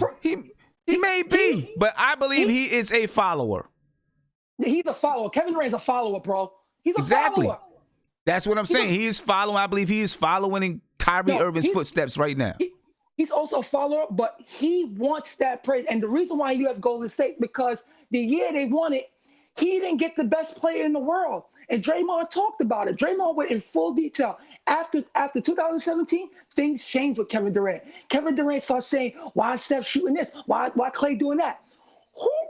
Which player on Golden State ever had a problem playing with Steph and Klay, and all of a sudden Kevin Durant comes there and he had a problem playing with them? He left his team to go play with those two shooters. Now he want to complain after they won because he is a crybaby and he wants what LeBron have. He's watching what LeBron does. I always said that. He's doing everything that LeBron does. He went to Golden State to have an upper hand on LeBron. He wanted to be called the best. He knew if he went to Golden State and he won, and if he came out the year he came out, he'd have got anointed the best player in the world. But he didn't. He didn't, and he was mad about that. He's mad about that. And still to this day, it still irks him. And Draymond put him on Front Street, and I respect him so much. So Kevin Durant, he also have parts of when Kenny Atkinson gone, because if Kevin Durant wanted Kenny Atkinson there, he would have stayed. Kyrie don't have pull like Kevin Durant. No, I agree with you. No, you don't. You're not hearing what I'm saying. I agree with you. If Kevin Durant wanted him there, he'd be there. But my thing is this: because Kyrie doesn't want him there, Kevin Durant doesn't want him there. That's what I'm saying. Because Kyrie doesn't want Kenny Atkinson, Kevin Durant doesn't want Kenny Atkinson. Right now, if Kevin Durant was like, I want him, and Kyrie didn't, then guess what? The Nets would keep him. But I believe Kevin Durant is following Kyrie. Kyrie's like, I don't like him. Kevin's like, okay, we don't need to have him. Let's get him out of here. You know what I'm saying? Kevin Durant made his decision because he was not going to get annoyed best player in the league playing for Golden State. That's why he left. Well, of course. But, Come on, stop it, bro. We'll get into all of that when we talk about Kenny Atkinson. Man. Let me see. I'm going to come to Worldwide Fresh. Change his name to Worldwide Fresh. So sick of Worldwide. See what he got to say about it. Worldwide, coming to you, bro. Worldwide, what's going on, man? Look like Worldwide is froze. I don't know how the back niggas be yet. Oh, nah, he ain't froze. Let me see. Who else we got here? King Ant G, Nate. Go ahead, Nate. Yeah, man. I'm a big fan of Tibbs. And I think the one thing that people aren't talking about Tibbs is that he won an NBA ring with Doc Rivers as head coach. And he was probably one of the big reasons why they won the championship. Because, Ray Allen and Paul Pierce were never known as defenders. Rondo was and Garnett was. But that team played overall lockdown defense on a very good Lakers team at the time. Now, what they did to Kobe was immense on how they shut him down. The thing about Tom Thibodeau is he's a culture changing coach. he's going to come in and he's going to demand on day one that they are going to be a defensive-minded team, no matter what. And I have no doubt in my mind that we will know what the identity of the Knicks is very quickly, is that they are going to be defensive-minded. And also, too, if you look at the teams that he's coached in the past, they all played hard, especially the Bulls team. Look at the Bulls team, the undermanned team that had really no scoring, but they were almost in every game because they played good defense. And they fought and went for every 50-50 ball. I think you're going to see that in the Knicks team. And this whole perception about running his players into the ground, here's the thing. All Knicks fans want to see our young players play a lot of minutes. And they got fresh legs. So why not give them a lot of minutes, let them play, see what they can do. You know, see if we can max out their talent. I don't even think he, you know, I don't think the minutes were crazy and unrealistic. Now, you know, Ace of Spades did have a point. You know, practices, of course. You know, you can run your guys in the ground in practice as well. Now, Andre Ricardo was saying Minnesota played no defense. You know, how do you account for that? Because everyone keeps saying, you know, a defensive, you know, he plays defense. Da, da, da, da. I mean, he coaches defense, right? But if you don't have players that are going to play it, then what? Because Minnesota didn't play no defense. Yeah, I mean, they were one of the worst defensive teams and one of the best offensive teams. So if anything, maybe he focused his attention on the offense more than defense because he had guys like Cat. He had guys like Wiggins who could score and get to the paint. He had guys like D. Rose. So he had more of an offensive kind of team rather than a defensive-minded team. You know, coaches have to adapt to what they have. You know, you can say you want to be a defensive-minded team, but the coach can't get the players to go play defense on the game. He can only tell them and teach them. And that's why I think with the Knicks, he would succeed because they're all young players, so they're going to soak up in the sponge and take what he's saying. He's the leader. There's not going to be a question of who the leader on the team is. And the fact is, let me ask you this, Nate, before I get to this phone call. And big shout out to Robert Michaud. Thank you for the super chat. He said Tibbs, Jeff Van Gundy, Mark Jackson, they all equal win now coaches. Miller and Kenny Atkinson is their developmental coaches. What do you got to say to that? Is Tibbs a developmental coach? No. Tibbs is coached and been a winning coach on winning teams. I don't think he's developmental. I think he. I'm not saying him developing. I'm saying him developing players. Oh, I don't know. That's a tough one because he's gonna focus on winning right now. That's gonna be interesting when they sit down and talk about the future of this team, and they tell him like, hey, it's gonna take 2 to 3 years to really get this team in a contending status. If Tibbs will take that situation and understand that he's going to be dealing with a lot of young players and a lot of mental mistakes, is that going to be what he wants to do? Okay. You know? All right. And big shout out to Ishmael Rivas. Thank you for the super chat. And listen, I really appreciate you guys with the super chats, man.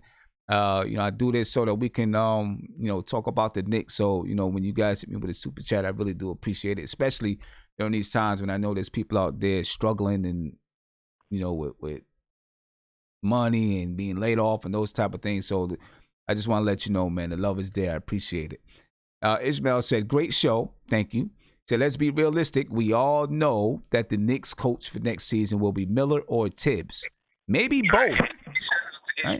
He said, check out Ian Begley or Mark Berman's articles. He'll get the best out of Knox, Frank, and the rest of the guys. Hey, you know, you could be right, and we'll see. And if it is Tibbs and Mike Miller, you know, maybe that's it. Maybe that's a good duo. I don't know. You know what I'm saying? You never know. You never know. Let me see. Who do I have here? Caller, you're on live with Nothing But Knicks. What's popping? Hello? Hey, what's going on, man? How you feeling?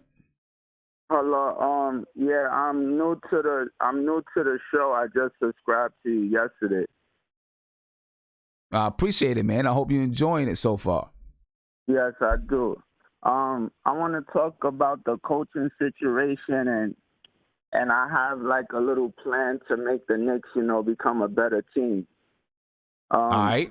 I'm a Brooklyn Nets fan, but I rep for New York, so I want them to hire Kenny Atkinson because he's a great coach. He's not only a good developmental coach, he's a great coach. He had the Nets playing great defense this year. They shoot a lot of three-pointers, and they know how to space the floor. And he loves his players to, have multiple ball handlers, and he loves them to, space the floor and shoot threes. So Kenny Atkinson would be the right coach. They could keep Mike Miller, but they could have Mike Miller as an assistant. He could develop Mitchell Robinson, R.J. Greer, Knox, and Frank. So that's who I think they should hire. Kenny Atkinson is a great coach. Tom Thibodeau, his system is ancient. He likes to play in the post. Yes, he had success in Chicago, but the Rose was already great when he came to Chicago. Dane, Noah, Gibson, and Butler was all defensive players. Yes, he developed Butler, but his work ethic is amazing. He worked so hard in the off season, so we all know his story. He was homeless and stuff, so he gonna work hard on his own. So that wasn't really Thibodeau, that was Butler. So when he got to Minnesota, he got exposed because he always wanted to play with Towns in the post, and we all know Wiggins don't like to play defense, and Butler got pissed off about that. So the first year they did good, but after that they didn't do nothing because they didn't believe in his philosophy. So that's why Tom Thibodeau is not the right coach, and Mark Jackson, his offense was ancient. He didn't know how to use Draymond Green and stuff like that. Yes, he developed Curry and Thompson, but nobody else grew because he didn't have an offensive system. If you really pay attention, it was Mike Malone and other guys like that helped with the development. He was a good motivator, but his offense was ancient too. So people got to look at that. Kenny Atkinson is the best coach. And can I say something about the draft? I know you're not talking about the draft tonight, but I just wanted to say something about it before, I hang up and stuff. I know the Knicks got the 6th pick, but if I was the Knicks, I would try to trade up to get the 1st pick, or, if the NBA still has the NBA lottery, if I'm them, if they get the 1st pick, what I would do, whoever has the 2nd pick, I would make a trade to get both picks.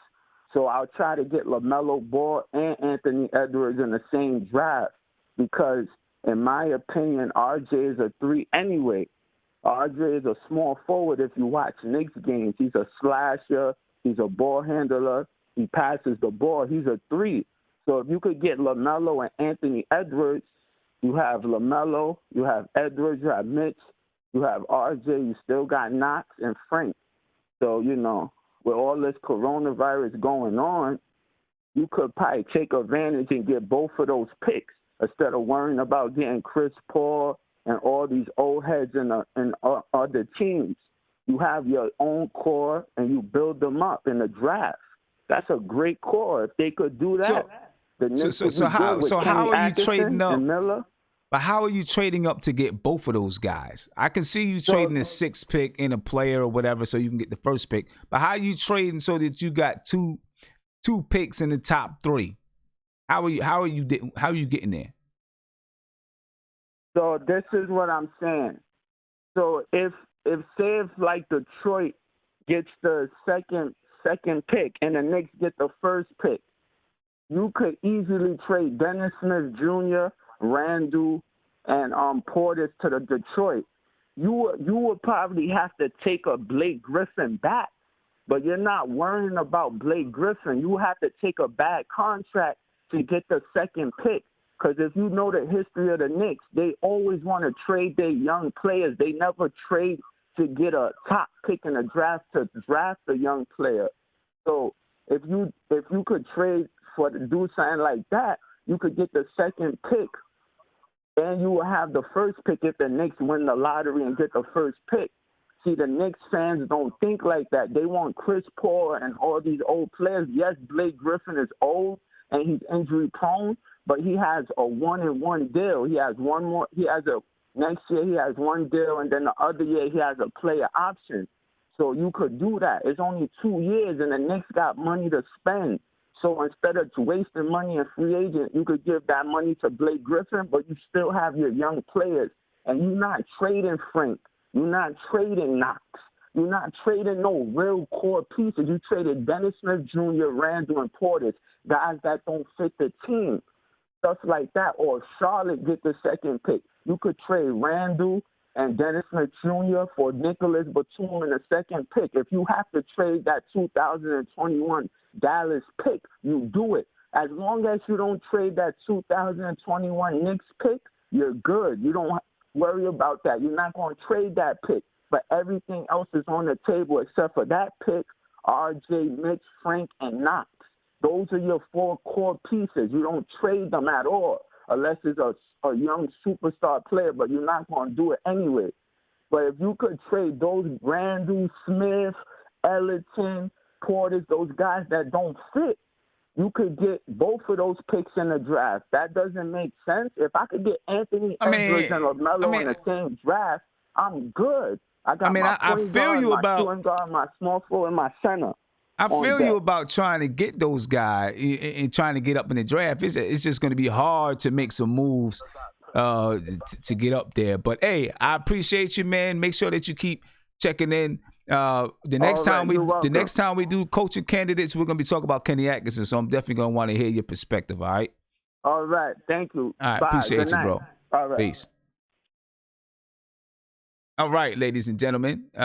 Thank you for the super chat. Justice Smith, you said hard to have a low-profile coach in New York. Even if you hide in the sewer, the rats are your paparazzi. Tibbs will give a realistic identity, defense, and young legs running. Okay. And when I say low-profile, man, I mean, I think you can have a low-profile guy. I mean, like, and I'm not saying to hire Mike Miller. I'm just saying that, you know, the way that Mike Miller addressed the media, the way that he did things was very low profile. You know what I'm saying? And he just kind of went about his business, head down, you know, didn't play into any kind of crazy, wild questions or anything like that. He just was about his business. Stats, facts, stats and facts, stats and facts. You know what I'm saying? But I get it. You know what I'm saying? I get it. It's going to be interesting to see. It's going to be real interesting to see who we're going to, you know, who we get. Right now, it sounds like Tom Thibodeau is the guy that the Knicks are really queuing in on, but we'll see. Caller, you're on live with Nothing But Knicks. What's popping? Yo, what's up, Sim? I'm good, bro. How you feeling? I'm all right, man. And before I get to you, my man, ladies and gentlemen, please do me a favor. Subscribe to the channel. If you're not subscribed, subscribe to the channel. If you're enjoying the show, you know what I'm saying, subscribe to the channel. Make sure you ring that notification bell. All right. And smash that like button, please. Hit the like button. You know what I'm saying? You know, you can help out. You can help out the show and the channel just by hitting that like button. You know what I'm saying? There's 334 people in here. We should have, hopefully, if you like the show, you should have 334 likes by now. You know what I'm saying? That'll push it up there. But anyway, go ahead, my man. No, I was just going to say, I just think Miller is a better option right now, especially the way things are with the coronavirus and all that. I just don't think Leon Rose needs to make a big splash at coach because there's expectations involved. And with everything in flux, you know, I think you got a guy in there. You know, we were on pace to win, you know, high 20s, maybe 30 games this year. I mean, the team was really on an uptick at the end of the year. So why not give them the chance to, you know, we don't know how long next season's going to be. You know, it could be a half season. It could, you know, they're talking about not starting till Christmas. Yeah, who knows what's going to happen with the season? It's definitely going to be crazy. And I will say, you know, with everything going on with coronavirus and all of that, it probably does play into Mike Miller's favor. Either way, I think Mike Miller is going to be here. If he's not the head coach, I still think he's going to be here. Yeah, I just think we're still paying Fizdale. You know, I'm not even sure, but we might even still be paying Hornacek. I mean, but that doesn't come out of that. But that doesn't come out of salary cap money. I know, right? But that comes out of James Dolan's pocket. It's more about stability, you know. Now I get it. I know, but that comes out of James Dolan's pocket. It doesn't touch the cap at all. Yeah, no, I understand. I just mean like stability-wise. I mean, the guy was playing. You know. I mean, I liked that he was sitting Julius Randle at the a couple. If he wasn't playing good in the fourth, he sat him. Put in Bobby Portis. I mean, he was doing what he was supposed to do. I mean, in either way, you got to hire someone because Mike Miller is maybe he got a little boost in pay, but he's probably, still getting about the same that he was getting as an assistant. They probably gave him a little bit more, so that's not really overstepping what was happening with Fizdale. And I think Fizdale had maybe one more year left, just one more year left on his contract. So hello, and Carl, you still there? I thought he had 4 more years. I thought he got a 4-year contract. Oh well, maybe it is. So somebody said that I froze up. I didn't freeze up. But yeah, no. But but either way, you're gonna have to pay someone. Yeah, but I just think with everything in turmoil, if you hire Thibodeau, you're changing the whole culture, and he's not going to get proper practice time. He does, we don't know what's going on. These guys, they say May 8th, and then New York's not going to be open. But where are the Knicks playing? Like even if they go to the playoffs, we're still going to have to, what are they doing with the draft? Like that, they canceled the Olympics. What do we, are they going to have the lottery in 2 weeks? I don't even know if you could, because they haven't worked out any players. So are they going to have a lottery just like sight unseen, and then these teams are going to be in limbo until whenever the draft is? It doesn't make sense. So why are you going to hire Thibodeau to change your whole culture when he might not even get to properly work these guys out until December? Yeah, I don't know.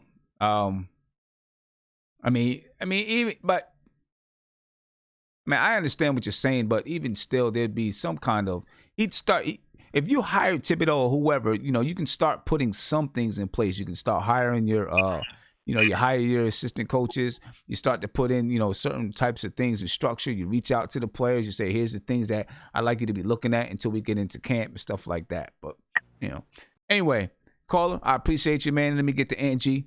No, thank you very much. Have a good night. All right. Yeah. Ant, what's popping, man? What's up, son? I'm good, brother. How you feeling? Feeling good. Same old. So out of these 3 guys, man, who do you take? Mike Miller. Yeah, I just don't see there's no home run option for us, I believe, right now. And I think with things going the way they are, I think stability is like gold right now. I'm with keeping both Scott Perry and Mike Miller and giving them a shot this year, and maybe next summer somebody else like a coach for us to get excited about with shake loose. Unless like something ridiculous happens, like with like a home run, Howard becomes available. I don't see why we shouldn't give Mike Miller a chance. Because who was Tom Thibodeau before he got a chance? You know what I mean? Mike Miller might be the next up and coming coach, but we got to give him a chance first. There's so many coaches that leave the Knicks bench and then they go somewhere else and get a shot, and then all of a sudden they're the next up and coming coach. You know what I mean? I don't want that to happen with Mike Miller, where we let him go and he goes somewhere else, and all of a sudden we say, "Oh, we wish we had Mike Miller as a coach." So same thing happened with Kenny Atkinson. So I think we should give Mike Miller a shot. He knows the guys; they know him. And going into next season, I think that's going to be very important, like familiarity. And I'm just not excited about Tom Thibodeau, man. I'm just not. I'm not. I mean, we could do a lot worse than Tom Thibodeau, I guess, but why go for like a mediocre hire when we have the room right now to try out a young, unproven coach. I mean, Mike Miller's not young, but an unproven coach. You know what I mean? We have young players and young teams that have the luxury of trying out an unproven coach. So I think we should just stand still and see what Mike Miller could do. Okay. All right. I mean, I wouldn't have a problem with it because, we haven't seen everything he could do, right? Mm-hmm. We haven't seen everything he could do. So I definitely wouldn't have a problem with it. The only thing that scares me a little bit is, does he have he doesn't have a lot of NBA experience, right? He has a lot of G League experience, not a lot of NBA experience. That's the only, I mean, he seems to be doing well with it now, right? But that's the only thing that makes me a little bit nervous about, not nervous, but that's the only thing that I add, like, okay, well, he doesn't have the NBA experience. That's, I think about that. Nah, definitely. I agree with that. I just don't want to rush into a mediocre hire. And then next summer, we having the same conversation. Is Thibodeau the guy? Like, right. I'd rather just wait and like hit a home run. Like if someone like, I know people say I'm crazy, but it's not realistic. But if someone like Jay Wright or something was to shake loose, it's not realistic, but that's the only way I would like make a move this offseason because it's just too much uncertainty going on. Okay. Yeah, and then Mike Miller might have some other. I mean, Tom Thibodeau might have some other options too. If the Philly job opens up, Tom Thibodeau may have some other options. He might. I got the feeling that if the Knicks job is offered to him, he's taking it. Yeah, I think he's wanted to have this job for a while. Like he didn't impress me in Minnesota, man. He just didn't. And he wasn't void of talent. But I'll say this. He was what was he? He was the president and the coach, right? Mm-hmm. I think that's a hard job to do both of them. I think you should, that's a hard job to do because if you're the president and the coach, now you are obviously coaches. They give some input into trades and stuff like that. But if you're the president and the coach, the players know, like, you play a big role in trades being made, right? If you're the coach, the coach has the relationship with the players, and then you have the GM the president and GM that's a little bit separate, so the coach is on the road with the players, developing these relationships, this and that and this and that. And then you have the president who makes the moves, you know what I'm saying? And I feel like, doing both of them, coaching and the GM/president, I don't know. I think it just mixes roles too much where it's hard for you to develop the type of relationships with the players that maybe you can, because naturally you might not develop those relationships because, you might trade this guy. Right. You know what I mean? But, I was thinking about this earlier. What was the last big name coaching hire that was successful in the league? Most of the successful coaching hires recently have been the guys that kind of came out of nowhere that kind of have proven themselves, like Mike Malone, right. Kenny Atkinson, the dude down there at Atlanta. Like, big name coaching hires haven't really been working out recently. I hear you. Because I think the league has changed so much that you kind of need a innovative offensive mind as your head coach. I don't think Tom Thibodeau was that innovative guy. I think we need to look for somebody that's younger, up and coming, and that has like an innovative offensive mind. Because your defense wins championships, but in today's NBA, in order to win, you need to have a dynamic offense. And I don't know if I believe Tom Thibodeau can really create that. Right. I hear you. D. Grant, you said Jeff Van Gundy didn't have any head coaching experience when he got the Knicks job. No, he didn't. And most head coaches don't have any head coaching experience, and NBA head coaching experience when they get their first gig, right? No, none of the coaches do. But he did have assistant coaching experience.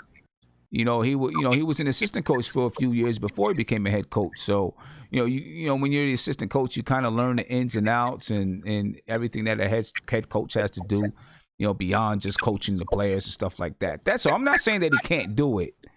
I'm just, that's just something that I look at, All right, Ant, I'm going to try to get the worldwide if he's ready. I don't know, or let him know for me, Ant. that I'm trying to get to him, and then I'm gonna get to Darley. All right. Worldwide, what's going on, man? All right. What's You good, there? Sam? How you living, man? I'm good. I'm good, bro. I'm good. So tell me, man, out of these 3 coaches, which one would you hire? Are any of these guys your coach? So you got Tom Thibodeau. Yep. Kenny Atkinson. Yep. No. And We who's got the third Tom. one? We got Tom Thibodeau, Mark Jackson. Tom Thibodeau, Mark Jackson, and Mike Miller. All right. If I had to choose one of them, I'm gonna go with Tom Thibodeau. Okay. I'm gonna go with Tom Thibodeau. I say that because he was successful at both of his stops. He was successful in Minnesota because they made the playoffs. They haven't made the playoffs before or after that. And even though there was a little bit of nonsense that went on over there, I don't think it was necessarily his fault. He was trying to whip them young boys into shape. And a lot of times in today's NBA, you can't tell these young dudes nothing. You know what I mean? Like that, and that's just how it is. Like these, especially if they put up offensive stats. Like I love Cat, but defensively, hustle-wise, like he's not it. He can put up all the numbers offensively. I don't want to digress too much from what you asked me though, but no, you good. Basically, go ahead. I will go with Tom Thibodeau, and and if I could elaborate a little bit further, I'm gonna say the reason why is if you look at Tom Thibodeau's stops, he had good offensive systems. I heard you guys talking about the triangle. I'm not sure if he ran the triangle. I'd have to go back and look. He had a system basketball, and his system was designed to the strengths of the players. It wasn't just like, all right, you guys are gonna run this, because they weren't running the same actions in Minnesota that they were running on the Bulls. And they weren't running the same actions on the Bulls when Derrick Rose was injured to when he was healthy. So as far as like seeing the game and being able to make adjustments, especially defensively, he excels at that. I think he's a no-nonsense dude. I like that. And listen, the notion that he runs guys into the ground, I mean, maybe there's some truth behind that. I'd have to further investigate that. But in my opinion, these dudes who are 19 to 25, there's nothing wrong with playing a 35-minute game, bro. Like these dudes, when I was 21, and I know my level of basketball ain't theirs, but I'll be hooping for like 7 hours straight, high level intensity under the sun. Right. Y'all in the best, I get it. conditions. Go ahead and play 40 minutes. Go ahead and play 35 minutes. Like I feel like R.J. Barrett in the beginning of the season, when he was playing all those minutes, when everybody was complaining about Fizz was playing him too many minutes, he was flourishing. He regressed when you started giving him spot minutes. If you look at any of the superstars in the league, look at James Harden or the superstars. You look at James Harden throughout his career, he plays almost the whole game. LeBron plays almost the whole game. Kobe plays almost the whole game. Like the best players play almost the whole game because they need to really consistently have that rhythm and stay hot and keep their juices flowing. You can't have guys playing 20 minutes a game. You can't have a roster that's 10 deep and everybody's playing 20 minutes a game. You preserve, and that's not going to work. Some teams like the Denver Nuggets, they're able to do that, but even like their main stars like Jokic and Jamal Murray, I think is his name, their point guard. They play a lot of minutes. It's everybody else that they divide the minutes up with. So I don't think there's something wrong with playing RJ the bulk of the minutes, playing our starting point guard the bulk of the minutes, and relying on them, and just having the bench players chip in, as opposed to relying just as much on the bench players as the starters. That's not conducive for a winning environment. I feel that's you. not That's not what most winning teams have done historically. So, and then like, all right, a coach that nobody's mentioning, and I don't really understand why, is I think his first name is David Yeager. I know you're familiar with him. He used to coach the Kings, used to coach the Memphis Grizzlies. If you look at his track record, you look at how his X's and O's, you look at the improvement that he's had each time that he took over a team. I don't understand why this man's not mentioned more as a coaching candidate, or I don't even hear his name mentioned at all. I think he needs to be looked at. Okay. Well, I this like is Mark just Jackson as far as like being able to. Go ahead. Now, this is just part one. So, we'll do a few shows. We're going to do a few shows where, we look at coaching candidates. This is just part one. Okay. Yeah. All right. So, I guess you're going to expand on that a little bit more. Yeah. We're going to expand it and look at a bunch of other coaches. Now, go ahead. Right. I also think that you do need a coach that is going to attract players. And I don't think Mike Miller has the ability to attract anybody. He might eventually earn the respect of guys. And honestly, bro, like Mike Miller did too much questionable stuff for me to rock with him, like towards the end of the season. I mean, Sim, what sense does it make? You make a trade, right? You acquire a first round pick for Marcus Morris, and just to make the salaries work, they throw in Mo Harkless. You start this man. Not only do you start him, but you still don't play Kevin Knox any minutes. Now, I keep hearing the notion guys need to earn their minutes. Guys on good teams need to earn their minutes. Guys on terrible teams who got drafted in the first round and you invested in these players, put them in, all right? You look at any of the young rebuilding teams, the Bulls, the Hawks, the young guys, you don't hear the narrative of they need to earn their minutes. No, we drafted them. We made this investment. Play them, develop them. It makes absolutely no sense. We regressed last year. As a franchise, we regressed last year. 2 years ago, we had the right idea. We played Kevin Knox 1 million minutes a game. He averaged almost 13 points a game. We played, Mitch Robinson. Towards the end of the season, he started. You seen him taking a step in the right direction. You started getting Frank a little bit more. You kind of like played him in the beginning of the season. Towards the end, he started playing more minutes, right? We end up not getting Kevin Durant and Kyrie, and I feel like the franchise panicked.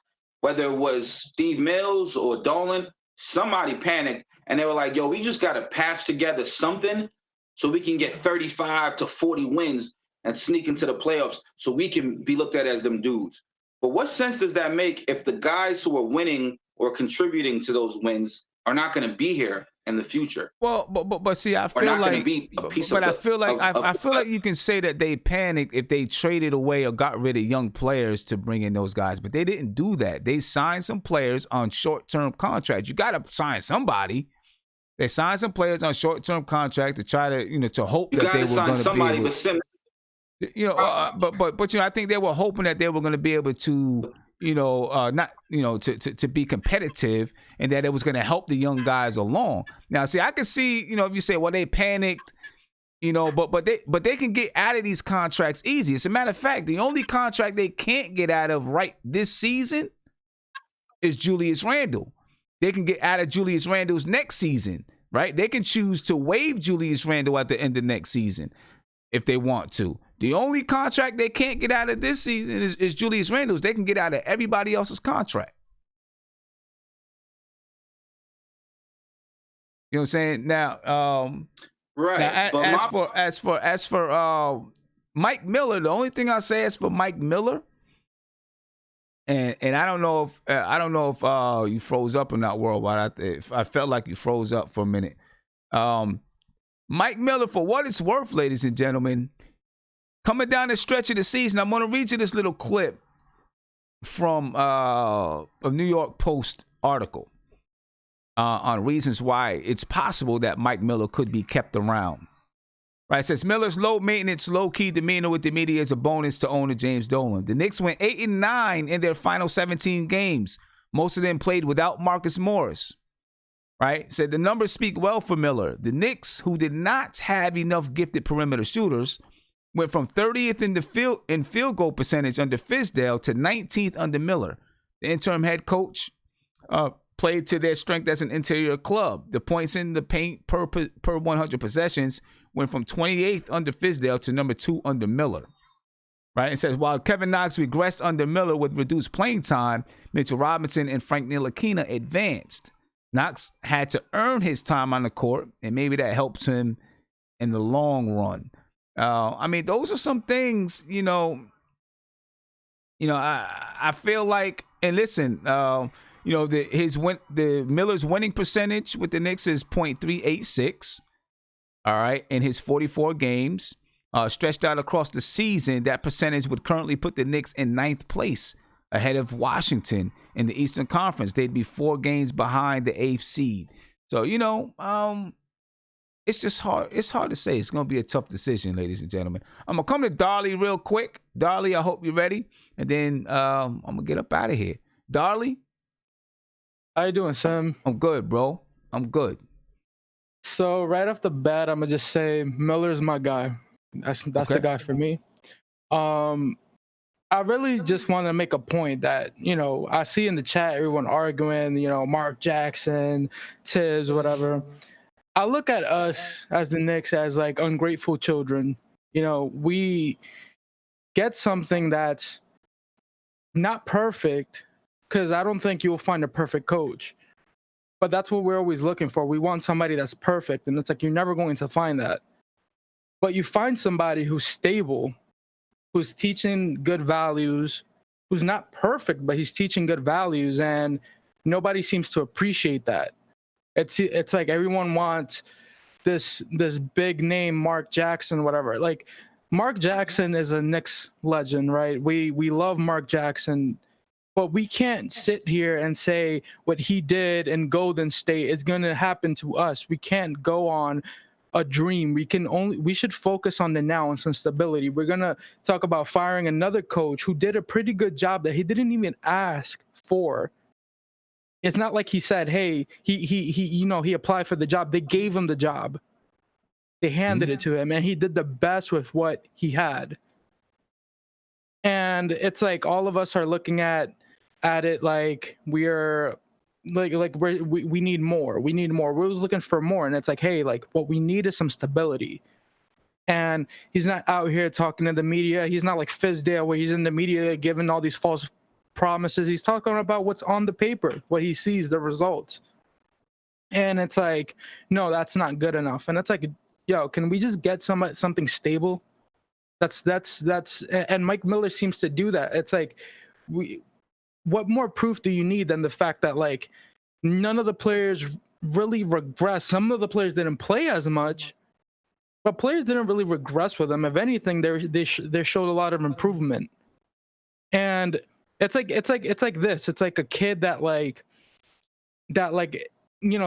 your mom is getting a new boyfriend every year, right? And all of a sudden, this one guy comes around and he's doing a pretty good job. He's showing you the ropes, he's a pretty stable guy. He cares. And then all of a sudden it's like, hey, let's push this. I don't really like this guy because he's not perfect. And it's like, hey, like he's supposed to be this huge star. And it's like, hey, like, dude, like if this guy is stable, he's low key, and that's a good thing for us, because the last thing we need right now is to be in the media. Give him some time. Because I think he hasn't even really been given a chance, especially with this whole coronavirus thing. We only saw a little glimpse of what he can do. And I think what he showed so far is more than coaches that we vetted did. Well, so he did. I mean, he coached most of the season even before, the coronavirus hit. You know what I'm saying? He was already coaching, most of the season even before that. If anything, he, from what I've read, he's, tried to take a leadership role during this time, which could help him out. But I don't know if, you can say he kind of got short because of it.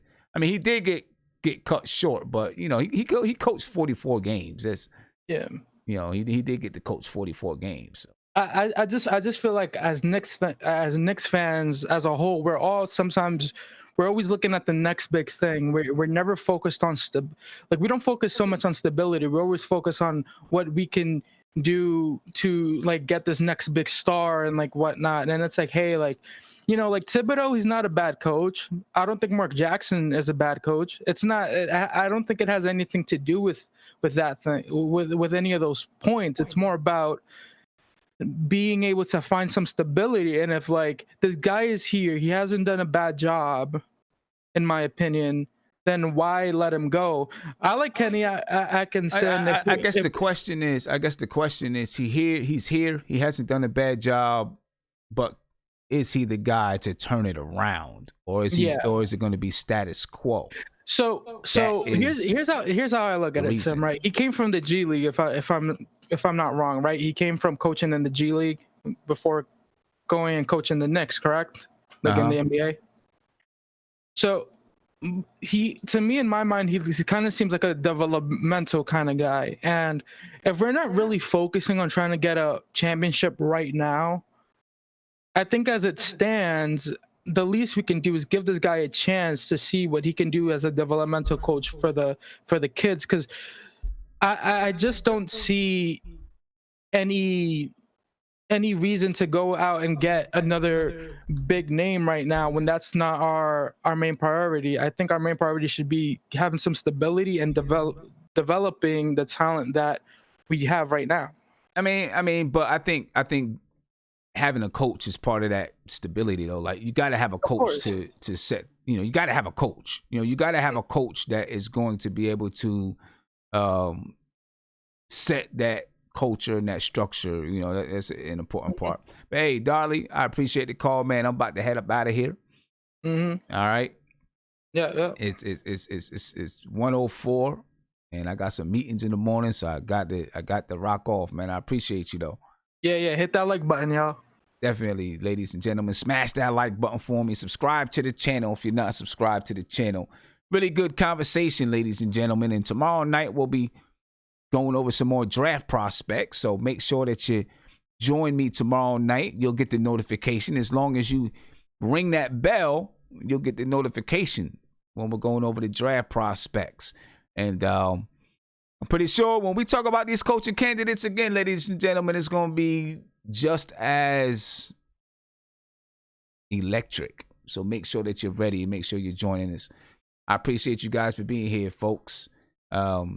Be safe, get some rest, and I'm out, ladies and gentlemen. Peace.